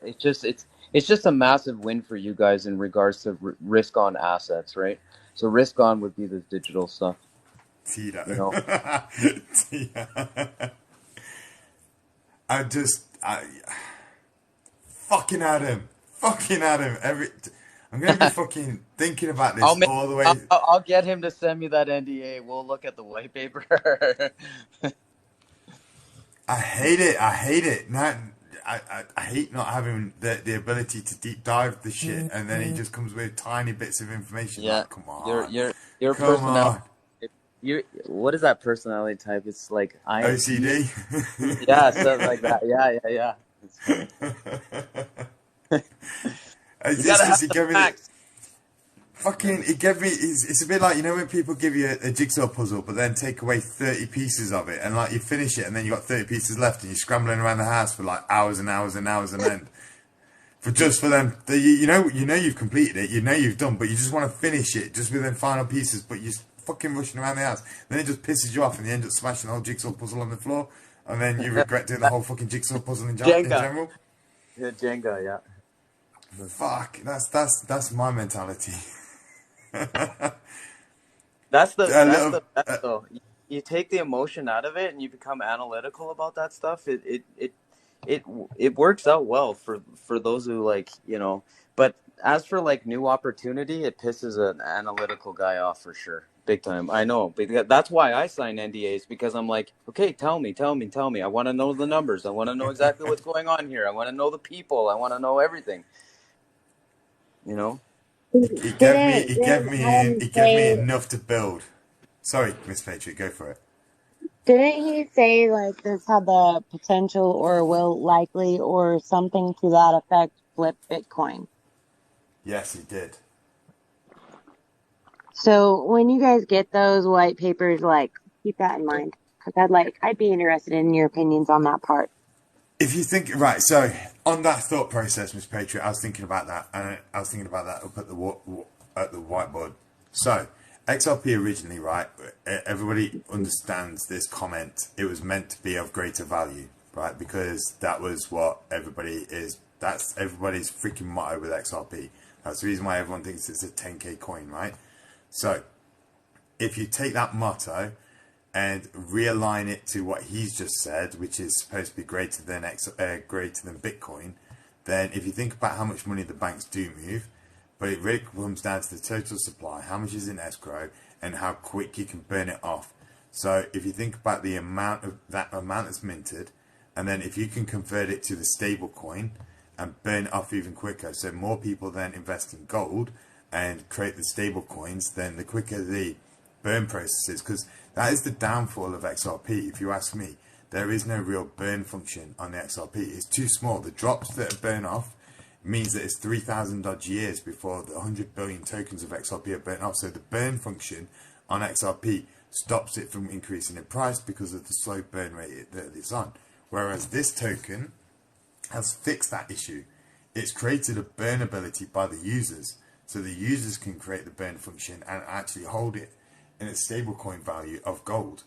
Yeah, so what the positive thing about this is that anybody that's listening to the chat can take away from that is the fact that they're even having discussions about it. That is the ultimate like scenario for people that are investing into digital assets, is that they're even considering these gold-backed assets or any type of assets. That's a big deal. If it's true what they're saying, right? If it's true, Para, if it's true. I mean, I am under the understanding that I've only met Adam 3 times now, Yep. and I don't really know the guy from Adam. It's a good saying for calling him No Adam. pun intended. No pun intended. So he could be absolutely kicking our balls with a project that's never going to get off the ground, that doesn't exist. I mean, we are running on that. Don't think that that hasn't crossed my mind, Para. Don't think that that hasn't crossed my mind. But the fact that he comes proper with this information and NDAs and everything else, we shall see, bud. We shall see. Yeah. I mean, we could just be being played right to shield the next freaking DLT that's going to be landing. It could be just another XL. What the fuck is not been chosen yet? There's all sorts of government contracts that that the government maybe looks out for and proposes and whatnot, but whether or not they can actually create, because like even they do that on the GitHub, they have like these competitions of whether or not the chain can be broken, or that that there's going to be some sort of issue on the algorithm. That happens all the time. Whether or not the government's actually investing into like an algorithm that is No, basically Alex. priced back, it's crazy. I don't know, like that would be cool to see, but we'll see, I guess. That's stable coin. That stable coin gives people gives the retailer the ability to increase the burn rate of this token, but he didn't say how many was minted. He didn't say how many was in escrow. He didn't say anything about the actual allotment or the tokenomics. He just gave us what it's backed by. And again, sovereign debt itself. I mean, are we trying to get the big retail guys to actually solve sovereign debt with actually generating liquidity from this token and helping the governments pay back debt itself? So, I mean, you know how Brad Garlinghouse has just built a $10 billion company out of an XRP token? I mean, imagine that was actually going to pay the governments and they were draining liquidity out to pay the governments. I mean, if you actually put that in the government's hands and the government's ability, it could be a really good way for the governments to pay some of the debt off while utilizing the DLT. I mean, I can see this. I can actually see this. I mean, that is a clever way of getting more debt paid off and creating GDP for the. I mean, if you think you're paying for electric, you're paying for. They all get tax off of that. So technically, they'd be taxing the actual transfers. Unless there's more products that the banks will be offering in the future to keep the economy going, to pay down the debt, like you're talking about things that, see, like for me, from a chart perspective, I look at what are called nightmare candles. I don't see like this great reset that they're talking about. I just see like these nightmare candles that come down in regards to the dollar value, being saved, and that there's not this crazy hyperinflation, but I just don't see that somehow the utility of gold is just going to be the standard, especially when minting for digital stuff. It doesn't really. Do you know? This is the one thing I don't get, right? And I get everyone's got a side hustle, everyone's got a side ability, right? But precious metals to me is not something that I really want to fully 100% invest in right now, because it's far too expensive. In a particular live with certain somebody's, they was talking about the fact in 1930 that gold was at $30, and I asked what a loaf of bread was worth back in 1930s, and it was be like a couple of pennies, right? Two pence, 1 or 2 pennies, and then if you increase the price value of a loaf of bread now to £1.50, the actual increase of the gold should have been at the same sort of inflation rate, right? But it's not. It's far superior. It's gone up like 2,000, 3,000% in terms of the price of gold. So the inflation of gold is not actually in sync with the price value, but the utilization of gold has not increased for that much. I mean, 11%. It's just storage, and this leads on to what you were saying, Para, about the fact it's what did you call it, about the fact it's you called it something about like the people buy it for the fact it's beautiful and vanity. Yeah. Vanity, So, yeah. so the one thing about the market cap of gold, yes, you could make the argument that 50% of it is pure vanity. But the nice thing is that what the beautiful thing about utility, and people just totally miss this concept about a nightmare candle and selling off your assets versus the utility. First of all, the human race has these gigantic machines that make bread now. Okay, like they have these ovens that are literally the size of, entire like If you've looked at a warehouse where they make bread, okay, they've got these like $10 million machines, ovens that like, pump out bread like crazy. So the thing is that you're never going to see like the bread lines that they had in the 1930s. Okay, you're not going to see that kind of depression because technology moves forward, people move forward. You've got combine machines that can cut up a cornfield in like a blink of an eye, and gold does not do that. So the thing is that yes, you can talk about the vanity and you can talk about the utility in regards to human production. I just don't see that human beings are going to suffer at that huge level anymore. So But the reason why I bring that up is that during this time cycle where people are buying these precious metals and everything else, and are joining like stable coins to them, converting to stable coins right now with attached to gold could actually be detrimental to their finances, because if you expect gold to drop, then you're gonna instantly lose that on the stable coin, aren't you? Dark Horse, I know that you said that the stable coin was just a side project, but I think it's interesting because I was thinking about this many years ago regarding cryptocurrency, to have a world-weighted uh, currency basket with a leading, maybe the six, seven leading currencies. Because one problem why cryptocurrency or Bitcoin is not accepted in the retail chain, that is the volatility. But the volatility is interesting from an investor perspective because that's how you can make money. But if you want to have, I like the idea to sidestep the central banks and have a currency that is not connected to any specific government. But if you want to have a coin that should be accepted by the retail chain, then you must lower the volatility. Otherwise, they will ask a price premium on that product that is going to be paid in cryptocurrency. And then people will choose to pay in fiat currency instead.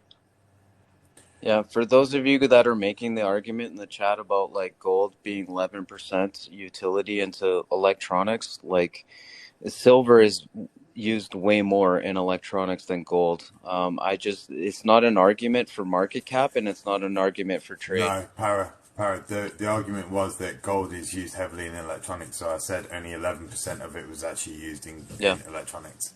So I as think much that was I think so I was surprised at that number. I thought it was a hell of a lot more. I did. I mean, if I you look at think all the CPU legs and the RAM legs, and you see all these guys stripping down motherboards to actually get the gold out of them. You know how they Yeah. recycle the gold and get them out. You see loads of gold there, and to only hear that only 11% is actually utilized, that's a lot of gold still, but it's still not a lot of gold, if that makes sense. It's a lot of Dark gold, Tito, but it's Horse, not I a think lot. it can be even less because I think I read that 11% was of the new produced gold. But then you have a lot of gold that is stored. Yeah. And the thing is the reason why I said it's a side chain to the actual major project that Adam brought up is because, like I said, the major problem with XRP to actually increase its value does not have a good burn ability. The burn ability with inside of the XRP out is so fucking slow. Only 12 million XRP has been burnt so far for being in the system about 10 years, 10 12 years. So that's only 1 million a year that's been burnt. You got 100 billion XRP tokens. This DLT not only will burn off as the transactions go through, and they also said that in consensus they'll have a burn ability within it. That's what Adam said. They've also got the ability for you as a retail investor to burn your tokens to this stable coin. So they're going to have a pairing set up between, so you can literally burn the tokens and yeah. create the stable coin. And the stable coin will be owned by the government, because the government, it'll be the government backed gold that's actually linked to that stable coin. So you'll be able to obviously then go to your bank and then actually withdraw that gold. You're basically buying gold from the government. So I Tito, can see Tito, I can see that mechanism right there, the burn mechanism. yeah. Tito in the chat says volatility is interesting for traders, not investors. So I got a question for Tito in the chat. Do you want XRP to be volatile? Like, would you like to see volatile price action for XRP? No, no, you don't want that because, like I say, it's the post office scenario, isn't it? It's the post office scenario. You're going to need to increase the price and in one big lump. So XRP, if you increase the price, it means the transaction price is going to go through the roof. So if you all of a sudden jump to 10,000 in XRP, your transaction price is going to go to around about $1.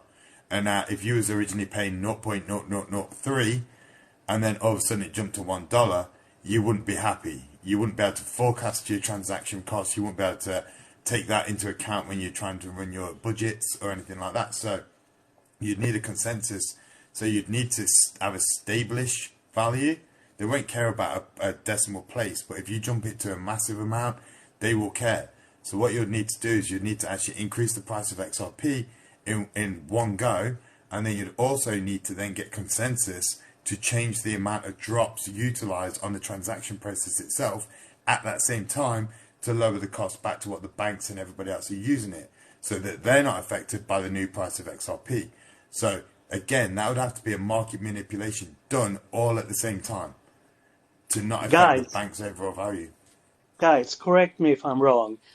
Even if the price on the token would skyrocket, I think it would have marginal effect when you're going to transfer currency, because it is such a small amount of the token that is being used for the transaction. I've already done that maths, mate. And like I say, if you go to 10,000, it goes to $1. It's 10 drops. It's 10 drops of 1 million drops of an XRP token. Okay, maybe I counted wrong. I got it to 50 cents, but I might be wrong. Okay. No, it's 10 drops, right? But if you think about the fact that the inside the XRPL, it has a thing for banks themselves to be called escrow accounts. Now, if the banks hold value inside of the escrow accounts, do you know how much they charge the banks to actually hold the value and to transfer it? It's 330 drops. Now, if you put every single drop, if you took a normal transaction at 10 drops, and that's $1. Now, if the banks are going to hold the value inside the XRPL because they don't want to hold the money, they'll just give it to the X and they'll keep it in the escrow accounts inside the ledger. And then what they'll do is they'll be charged 330 drops. So divide that by 10. All of a sudden, your 10,000 XRP tokens now costing them £33 or $33 a transaction. That's not cheaper than Swift. That's nowhere near cheaper than Swift. So again, there's going to be consensus, and it's just a massive ass jump. So XRP needs to be stable, and if they're going to make it increase in value, they're going to need to get consensus at the same time to alter the way that XRPL works. And especially if you're going to have micro transfers also, then the transaction cost will have more impact also. You must tell your followers. I already do, mate. If you have a look at my pinned video on my first video, I already say these are not me. I apologise that you lost money, buddy. There are loads of scammers out there. You're not the first, mate. And I apologise. I block every single follow. I block every single fake account. Yeah, I also had a few Dark Horse fake accounts that followed me. And you know this guy, Calvin Hill, he has several thousand in the stream. And I have blocked see that there, look. 300 that guy there. That is impersonating his account just for one person. That's crazy. 300. You're not the first person, buddy. On Christmas Eve, I had somebody contact me as well saying they lost over 5,000 USD on Christmas Eve. And I went to town and I tried to get TikTok to actually talk to me. They took my driving license off me. I said, look, I can prove who I am. Can you please remove all of these that are all fakes? And they took me a copy of my driving license and everything else, but they did nothing. You guys need to mass report these guys. Please, mass report them. And I can't do anything. I have tried. But please, don't fall for these fakers. I will not contact you. I will not WhatsApp you. I will not ask you to join a Telegram. I certainly won't ask you to join a trading bot or trading service. I'm not a trader. Para's a trader. I'm not a trader. Para will tell you that I know fuck all about trading. He will gladly tell you that as well. This guy is a fucking idiot with trading. Go on, Para. You're pretty dumb when it comes to trades, yeah, bro. Cheers, But buddy. having said I that, would. like I just put out a video saying that, like, because a whole bunch of people messaged me, like, dude, there's this guy, he's asking for money, and I had to like literally put out a video saying, look, please, you guys, you can't be like getting direct messages from no influencers do that. No, Nobody in this nobody. industry does that. Nobody. So it's just shitty that we even And come across that, because we know that's like the golden standard for, like, people who get scammed, and it's really sad. I have somebody, I'm not gonna obviously relinquish who it is, but she thought it was someone that I knew, and she's in the UK, I believe, and yeah, $50,000 down the drain, and I'm like, so Jesus Christ, like, again, that's just fucked up, right? But the thing is I will only talk to you if I've added you from here, from these lives, and if me and you go backwards and forwards, you'll notice that I don't ask for WhatsApp, I don't ask for anything. We just talk and we'll have a general conversation, but I will never ever ask you to go to Telegrams or download trading bots. Why would I tell you to do something that I can't even fucking do myself?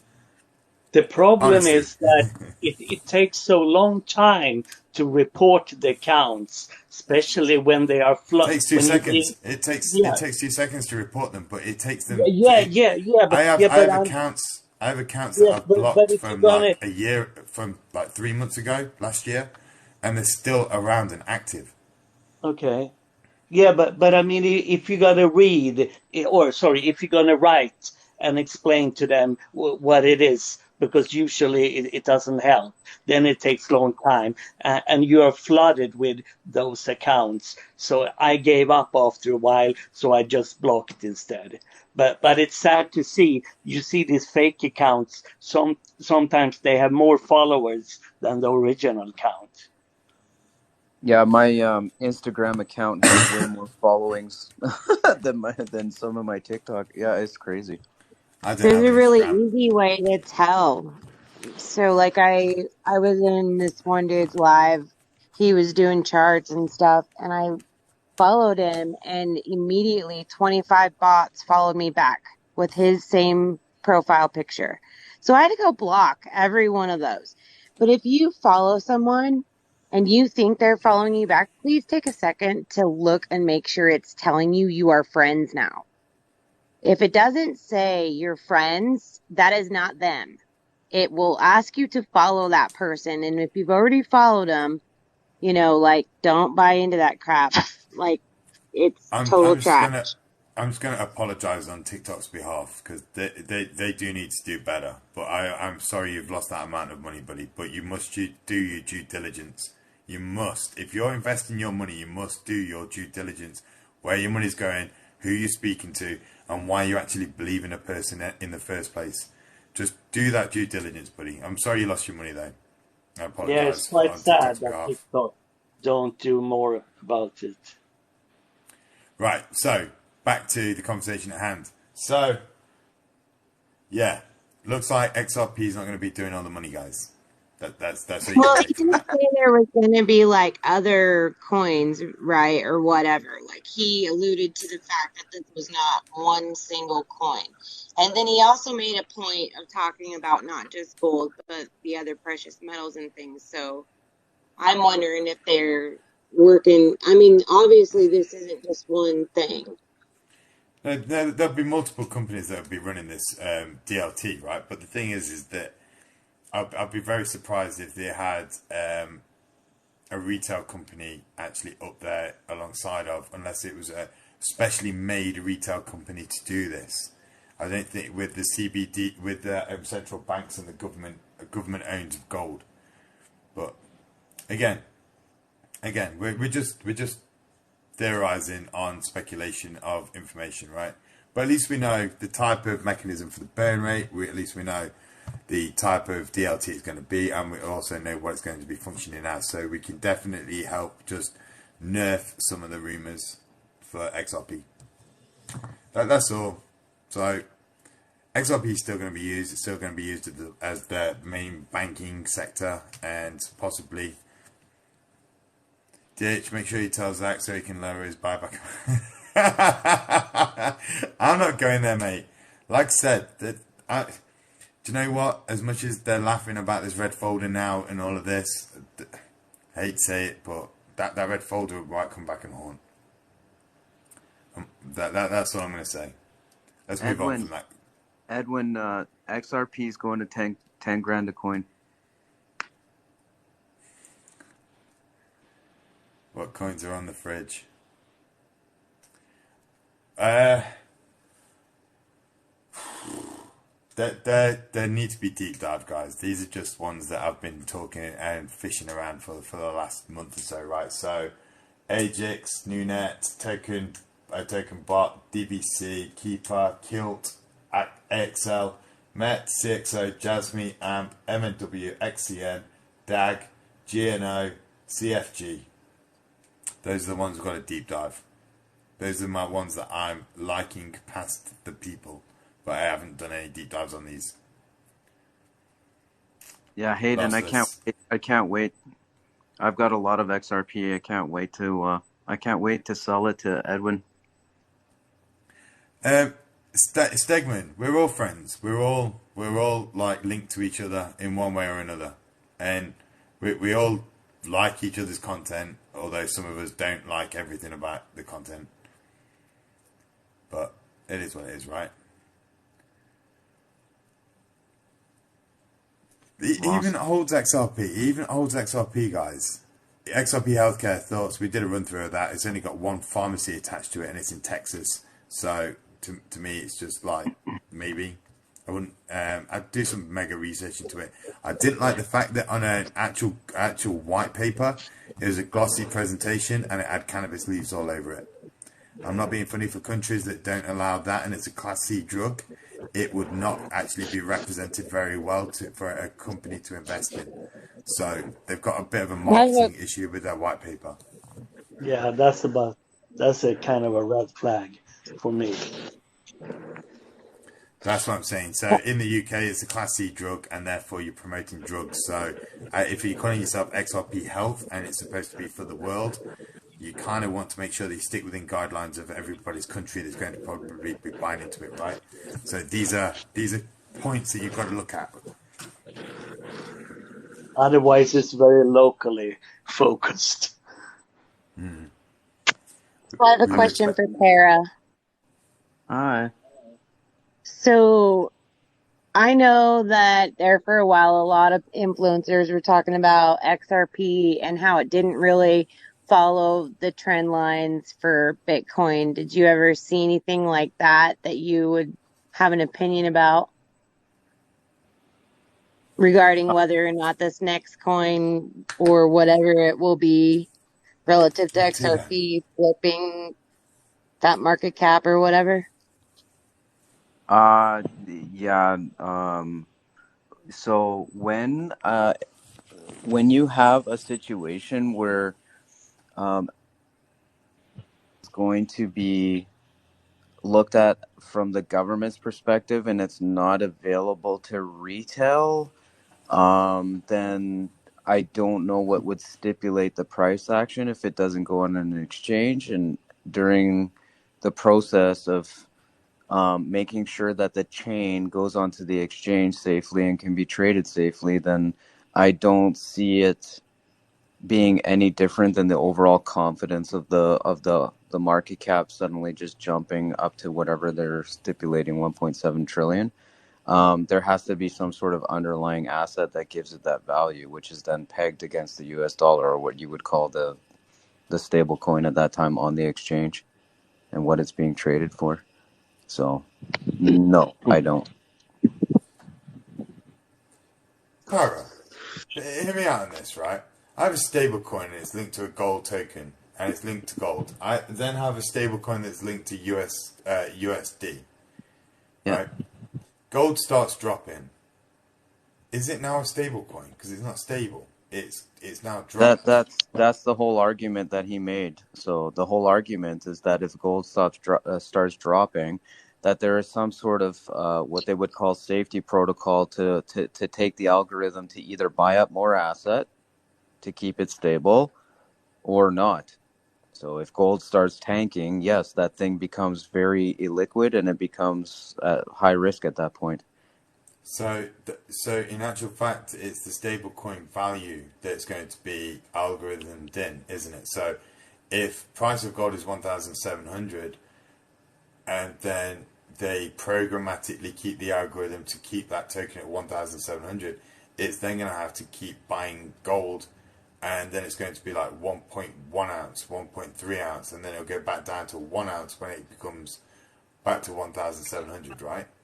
So the algorithm can be written in many ways. Typically, they write the algorithms so that there is some sort of protocol where there may be a burn function, but I wouldn't rely on any type of burn function based on that type of utility. I mean, if they have one, great. If the governments use it, great. But the deal is if they won't peg it, did he say they're gonna peg it to the actual gold Gold, yeah. value? It's the Okay. gold value, 3.6 trillion and 1.7 trillion of sovereign debt. But that's Okay. tokenizing an asset and reversing it around to be a positive value. But then Yeah. I was thinking, how are they going to reverse that?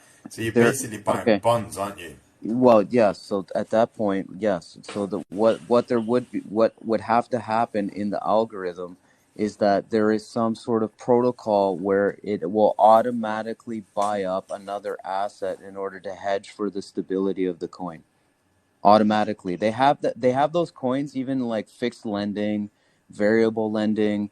They have it written in the code where, like, in order to protect the chain, they will, or protect the algorithm, they will automatically buy up other assets in order to keep it stable.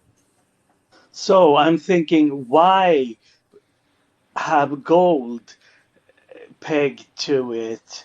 Uh,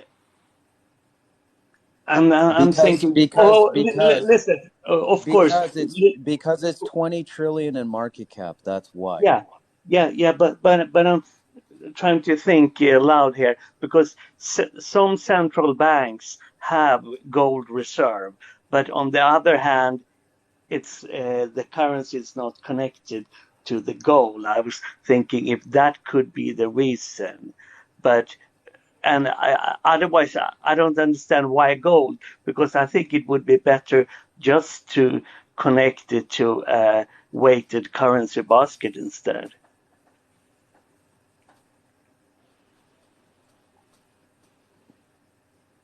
Yeah. I mean, if the like, say they write in something from the Fed, that there's an instrument like you're talking about. Yeah, I mean, gold. I mean, I see the idea behind the whole gold thing, just because the banks are just not going to offload their gold. Like, you don't typically have governments just unloading their vaults in order to stabilize it against what, the dollar value. Like, they're not just going to shove it into retail's hands. So I can see why that would be somewhat okay. You're not going to have a run on gold. Let's just put it that way. It feels like the governments are keeping their gold just in case if there would be a war. Yeah, I mean, technically, you still have to. Yeah, I mean, yeah, it has to be a I know, really but big. yeah, but even then, even during war, right? Either foot wants gold, they want metal, they want things to build weapons with. Yeah, Gold yeah, will only go so far, right? yeah, yeah. I just don't. For those who are saying that, like, I don't know, it's like, like, what are they gonna do? Start going door to door and taking chains off people's necks? Like, it's just too weird for me, this whole idea. Like, if at the end of the day you go just watch a video on YouTube and see how they stack those vaults. I mean, it's insane.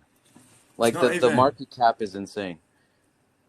It's not even. It's not really a stable coin in terms of gold, right? If the government is saying it's a stable coin against gold, they don't actually need to release the gold. It's just basically. And then who proves that they've got the gold, right? They could just print out tokens, just like the fact that the U.S. vaults haven't been audited, right? So if you don't know how much gold they have got no proof of reserves, that they got you 3.6 trillion of gold, how do we know that the stable coin's actually backed by real gold? I mean, Miss Patriot, wasn't it you that told me about when they depegged the dollar from the gold standard? France came for the gold. No, it was Germany came for the gold with the boats, wasn't it? And they got turned around because there was no gold. Yeah. Well, I'm not the one who said that, but yeah, that's pretty much. I remember hearing about that. And if you think about this this way, how do we know that this stable coin's actually got gold attached to it? And if you try to take that out, it leads down to the fact we could be having fake currency again with nothing pegged to nothing. It's just a value on a spreadsheet, which is technically what CBDC is, right? It's a value on a fucking spreadsheet. But the stable coin itself is going to be a value on the spreadsheet. I mean, the proof of reserves there is there really $3.6 trillion worth of gold? And is there 1.7 trillion of sovereign debt bonds available to actually put against these tokens? Not only that, it's like when you talk about gold, like, okay, there's 100 plus million people in China that literally suffer from malnutrition. There is. Right, I'm telling you now, there is a currency that's going to be backed by oil.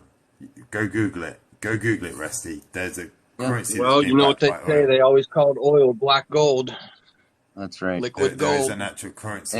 It literally is liquid gold. And everybody who thinks oil is going to peel down to the ground, you've got a second thing coming. Oil is going to be used much more than it ever has in the past. Same thing with the whole idea that like people around the world, like in regards to liquidity and gold, like I said, you have 100 million people that suffer from malnutrition in China alone. They're not going to just start stacking gold so that they can borrow to sell something to the United States. They're gonna try and come up with innovations to make sure that people are more stable. Here's what you need to remember, Parrot. He didn't necessarily say that China was going to be involved in this project. My thoughts are if it's going over in Europe, it's going to be NATO countries that are going to be involved in this. So China and Russia may still be doing their own thing like they plan on doing anyways. Right. But take out the three countries that aren't actually part of the Rothschilds, right? So Iran, China, and Korea. So everything else is going to be run by the Rothschilds. So take out those three, you've probably got the countries that you're going to be involved, right? Now, here's something to touch on that maybe I'm wrong for thinking, right? But the stable coin, all right, so they got X amount and they're backing it by X amount of gold. Now, you guys talk about, well, what if they need more gold? Well, couldn't they be using the token money that they are now selling to purchase needed gold for when said prices, or they need more of it? Yeah, I mean, if you're talking about a derivative instrument, then technically they could do that, which would, of course, increase the overall value. But I just don't know what would be the point of that white paper then? The point of the white paper is to let you know how things are being distributed. And, like, obviously, with the stable coin, he said you have to own the tokens to be able to buy into the stable coin, right?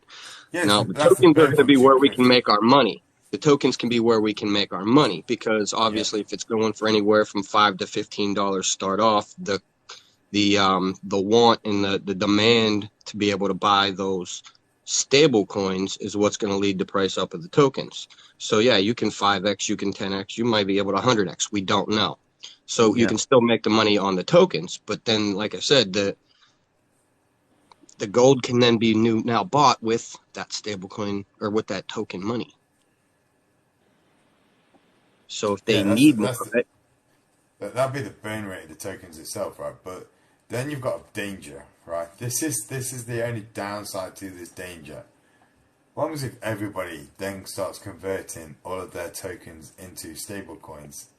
Drains the liquidity of the gold, drains the liquidity of the sovereign debt, and puts it into the stable coins. How many tokens are left for the actual DLT? Until the white paper drops, we really don't know anything other than speculating. Because he even said that they have some in like an escrow, so to speak. So my guess is it's going to be an astronomical amount of tokens, kind of like an XRP situation where you've got 1 trillion tokens or, a billion tokens to where they're accounting that, guess what? We're I not going to think be able there's to going. print anymore.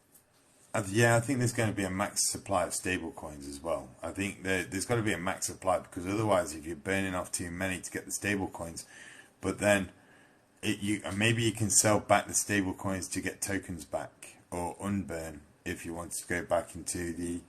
I But mean, if the that functionality itself needs to be. That there is probably where we need to probably focus because if you can burn, if you literally got these tokens, burnt them all to the stable coins, what's the bank's going to use on the DLT as liquidity? There is no but liquidity.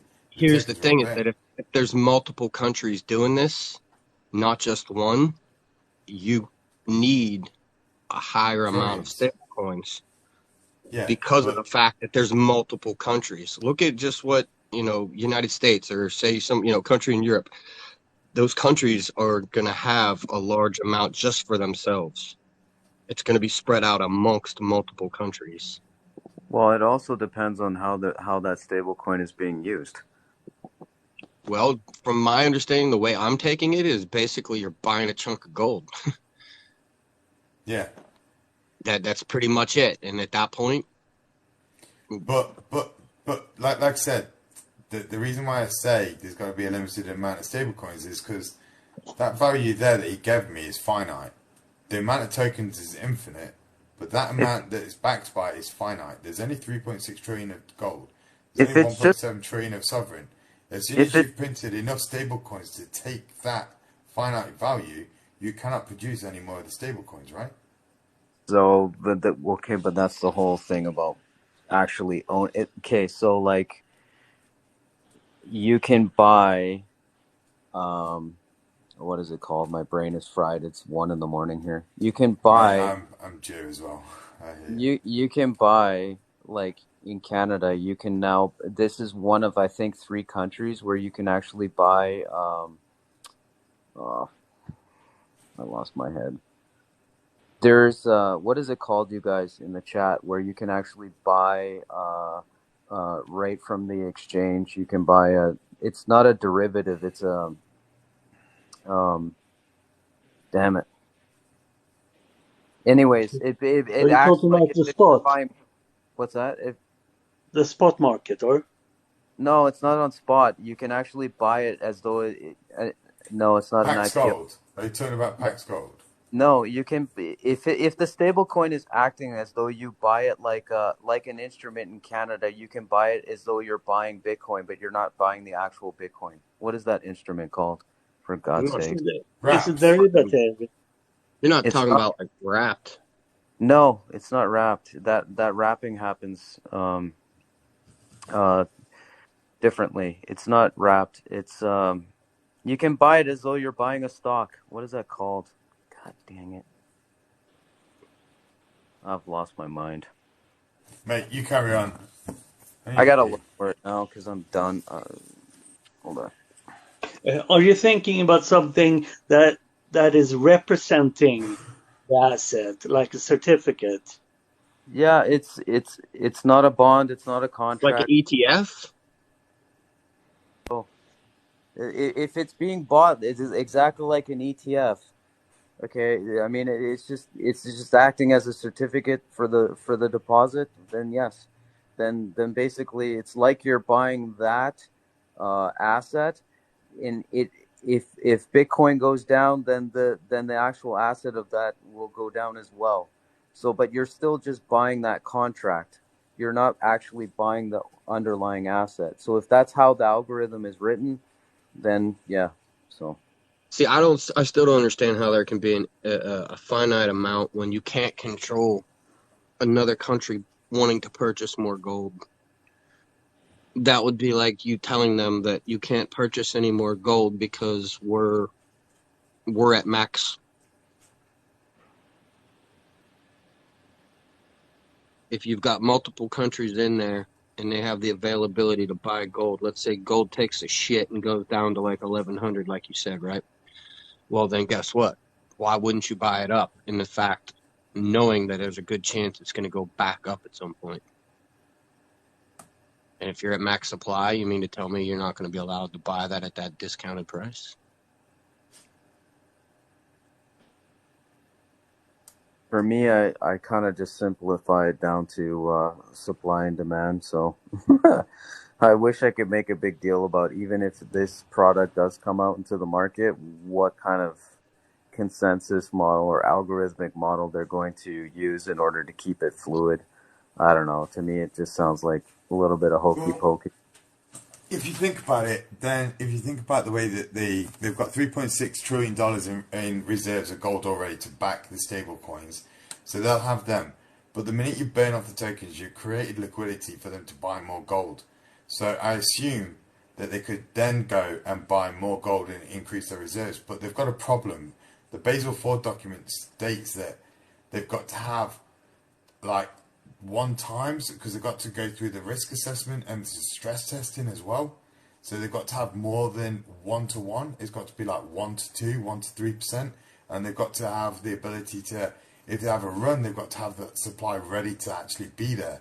So you can assume that 3 trillion of this gold is going to be utilized for stable coins that they're going to print and mint.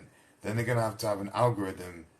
Part of the algorithm would then have to buy more gold if there's a big run on the stable coins themselves. But it burn the liquidity out of the DLT, and the liquidity is going to be required by the central banks and the government. So, they've got to have trillions of these fucking tokens. There's got to be trillions. So the value of them being $15 would then create a massive ass market cap that we've never seen before. Yeah, he said 5 to 15. This is where the market cap of this token is going to have to go through the absolute roof. This will be, what's that? A trillion times 15? You're talking $15 trillion. $15 trillion market cap straight off the bat by the governments. But the liquidity is going to be pumped in by us, not the government. They're going to back the stable coins, but they're not going to be backing that.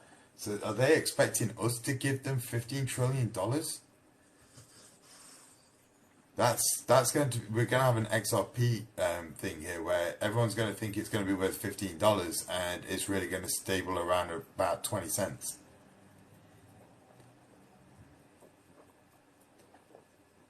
Unless I look I at don't that know. one, and unless Yeah, I like to look at that white paper and see exactly how that algorithm is built. I'm like, sorry, it's just I can look at any type of algorithm and see how they're able to manage the stability of that asset and what it's backed by.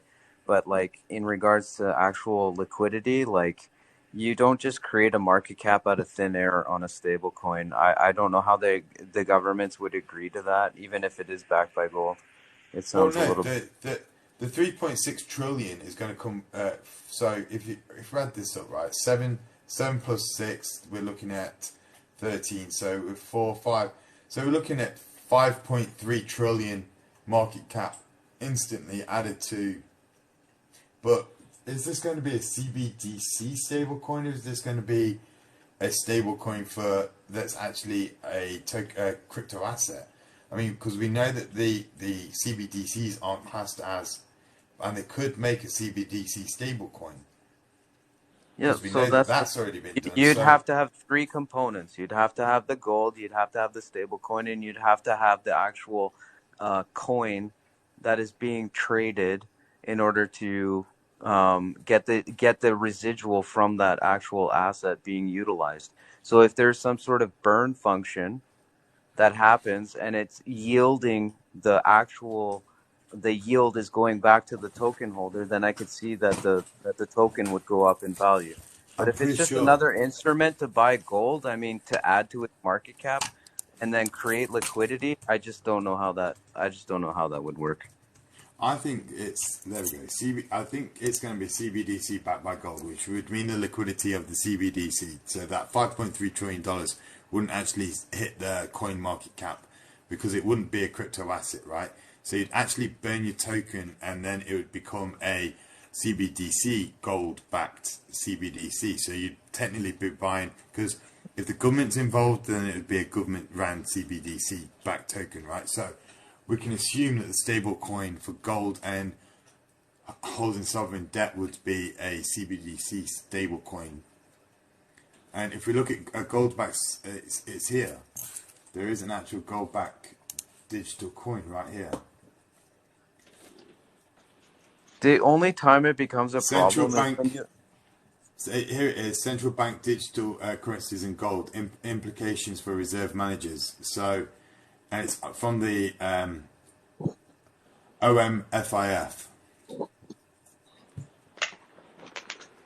And supported by the World Council. So this could be it right here.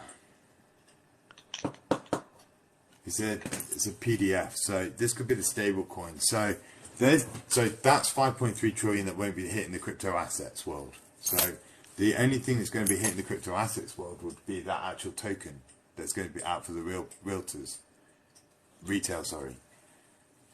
yeah. So the thing is that unless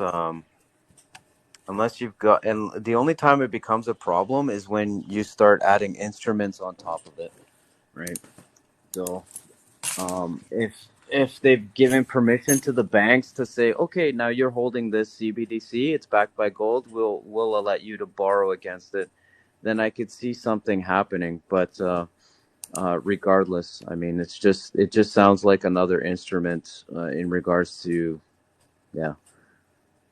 I don't know how the heck you would absorb debt that way.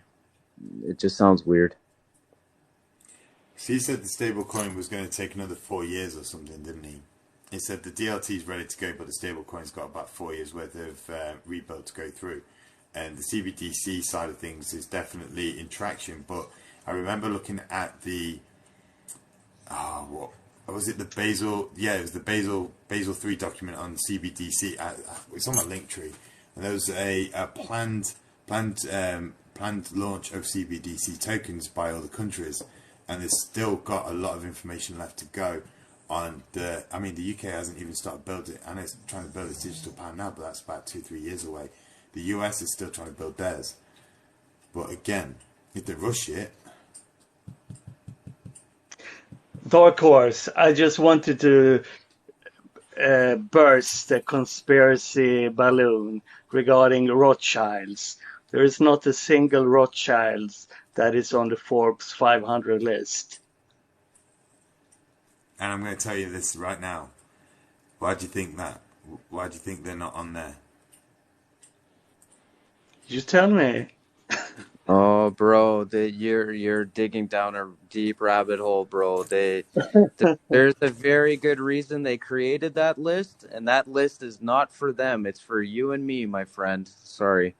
They're definitely not going to be on that list. There And you if go. you go way back about how much money they lent for those wars, it supersedes any kind of thing that you're talking about on a Forbes.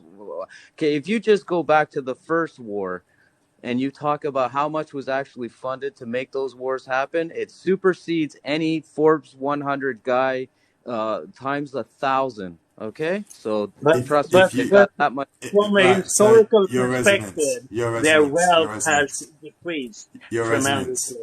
If you Yeah. own all the banks, do you really want to be? I mean, you're already known to be the richest person in the world. Why do you need to actually be part of a list? But Dark Horse, do they own all the banks? Do they actually do it? Or was They it more historically? they Buddy, don't need to.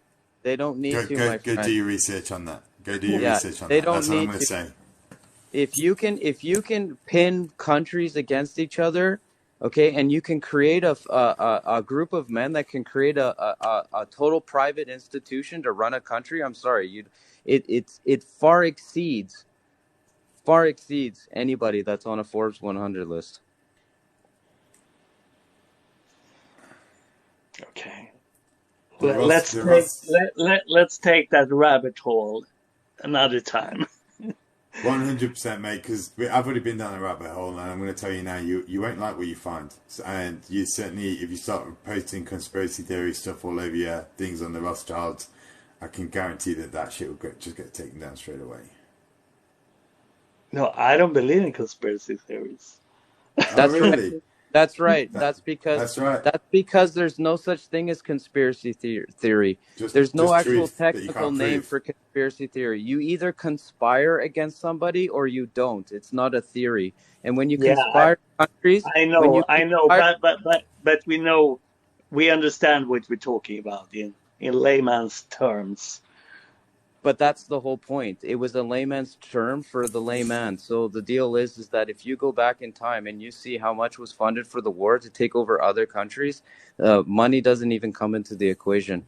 I only know about this stuff because you only hear about these so-called conspiracy theories until the point you get locked up into a camp, and it's it's not a conspiracy theory anymore at that point. You're just locked up in a camp and you're fighting for your country.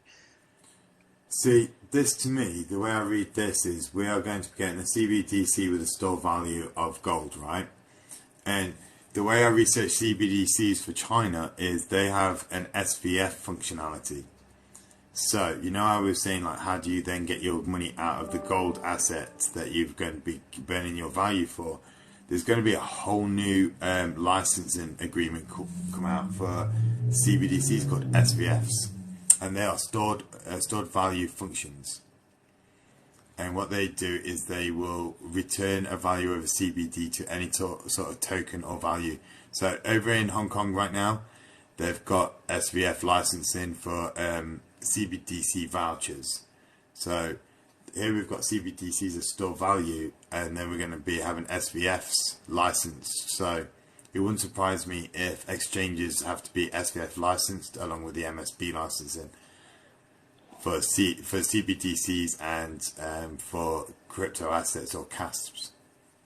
So SVFs, yeah.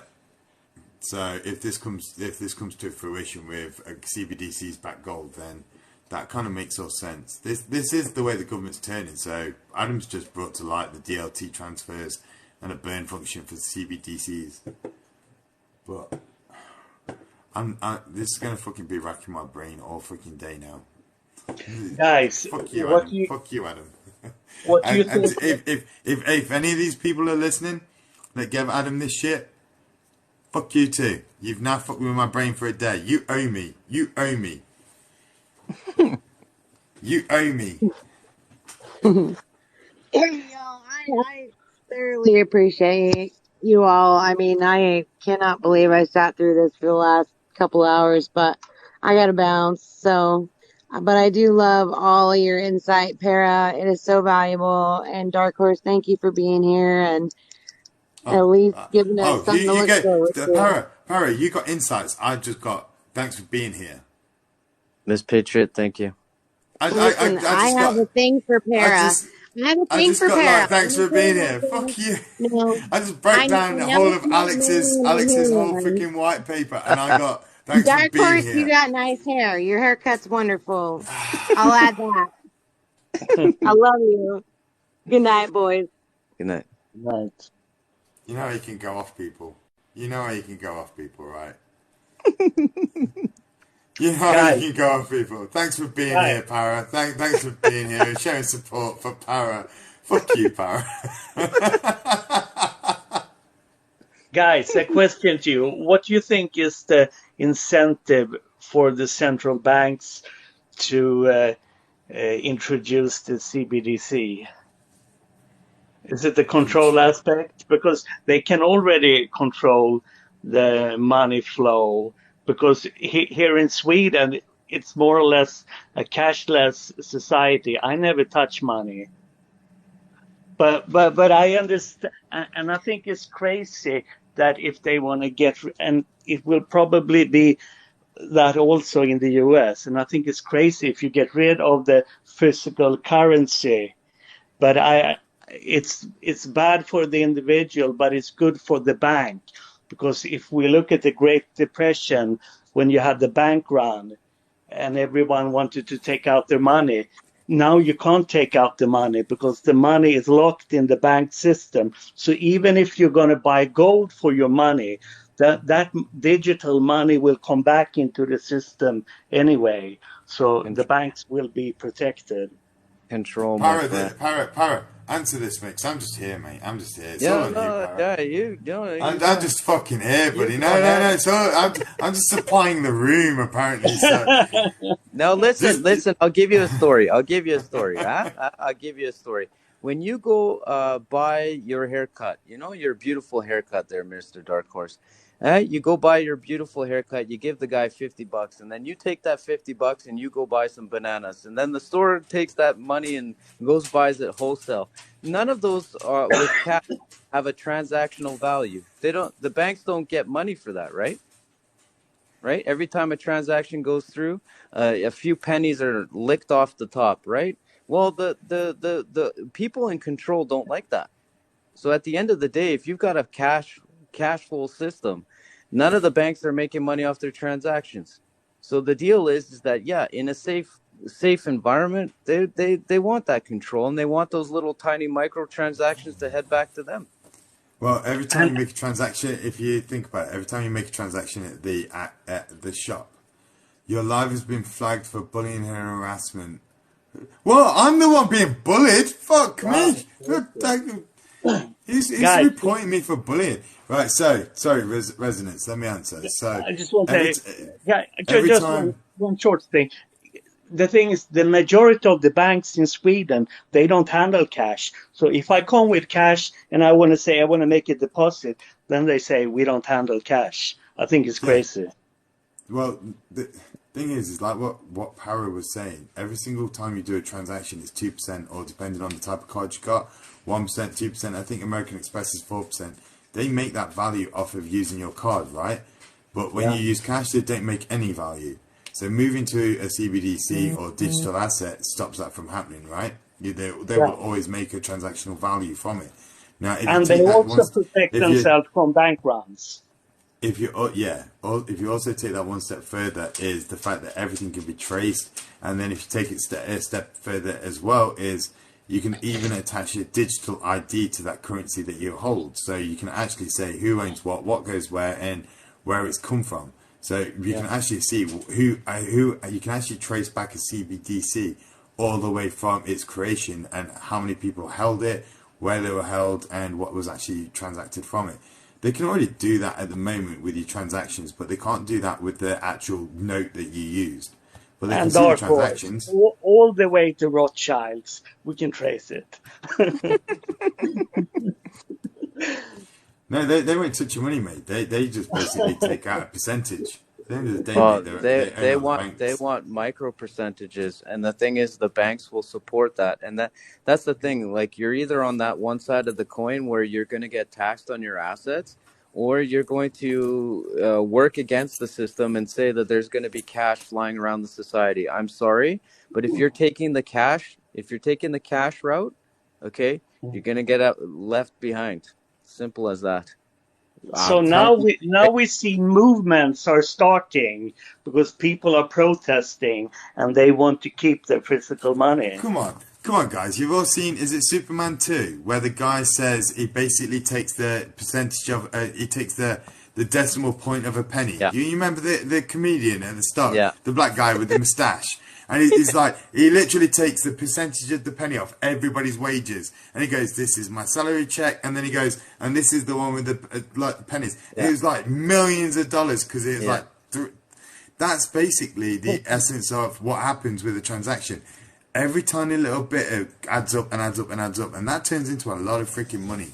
And he did that algorithm to scrape that tiny little penny off, half a penny off of Yeah. everybody's salary. Yeah. That's Was what it they're looking. Superman 3? Yeah, thank you, Tito. Yeah. Superman 3. Yeah. And not only that, but that's not the big kahuna. The big kahuna is microtransactions, but another big kahuna is taking 30% with your tax. If you got a cashless society, you're not on the right side of that coin. 30% is quite a big deal when it comes to working within trillions.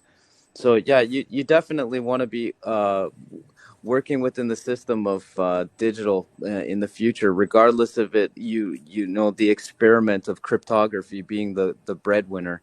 You still want to absorb some type of risk, just in case that you can walk into a bank one day and say, look, I've got these assets in play.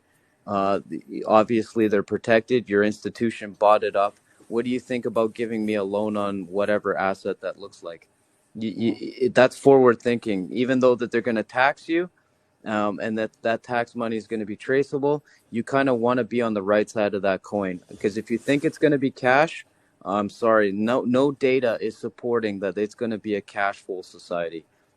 And you also have the fractional reserve and the money multiplier, and they don't want to have your money in the mattress. Well, think about how easy it's going to be just to add a few more CBDCs to the list. It's a spreadsheet operation. You could just literally, and he's going to add. I mean, if you can get away with not actually auditing the Federal Reserve's gold for how many years? Who's going to audit the fiat against the CBDC? Who's going to actually go back and count how much fiat currency you've got versus the amount of CBDCs that you've got out there? Who's doing that maths?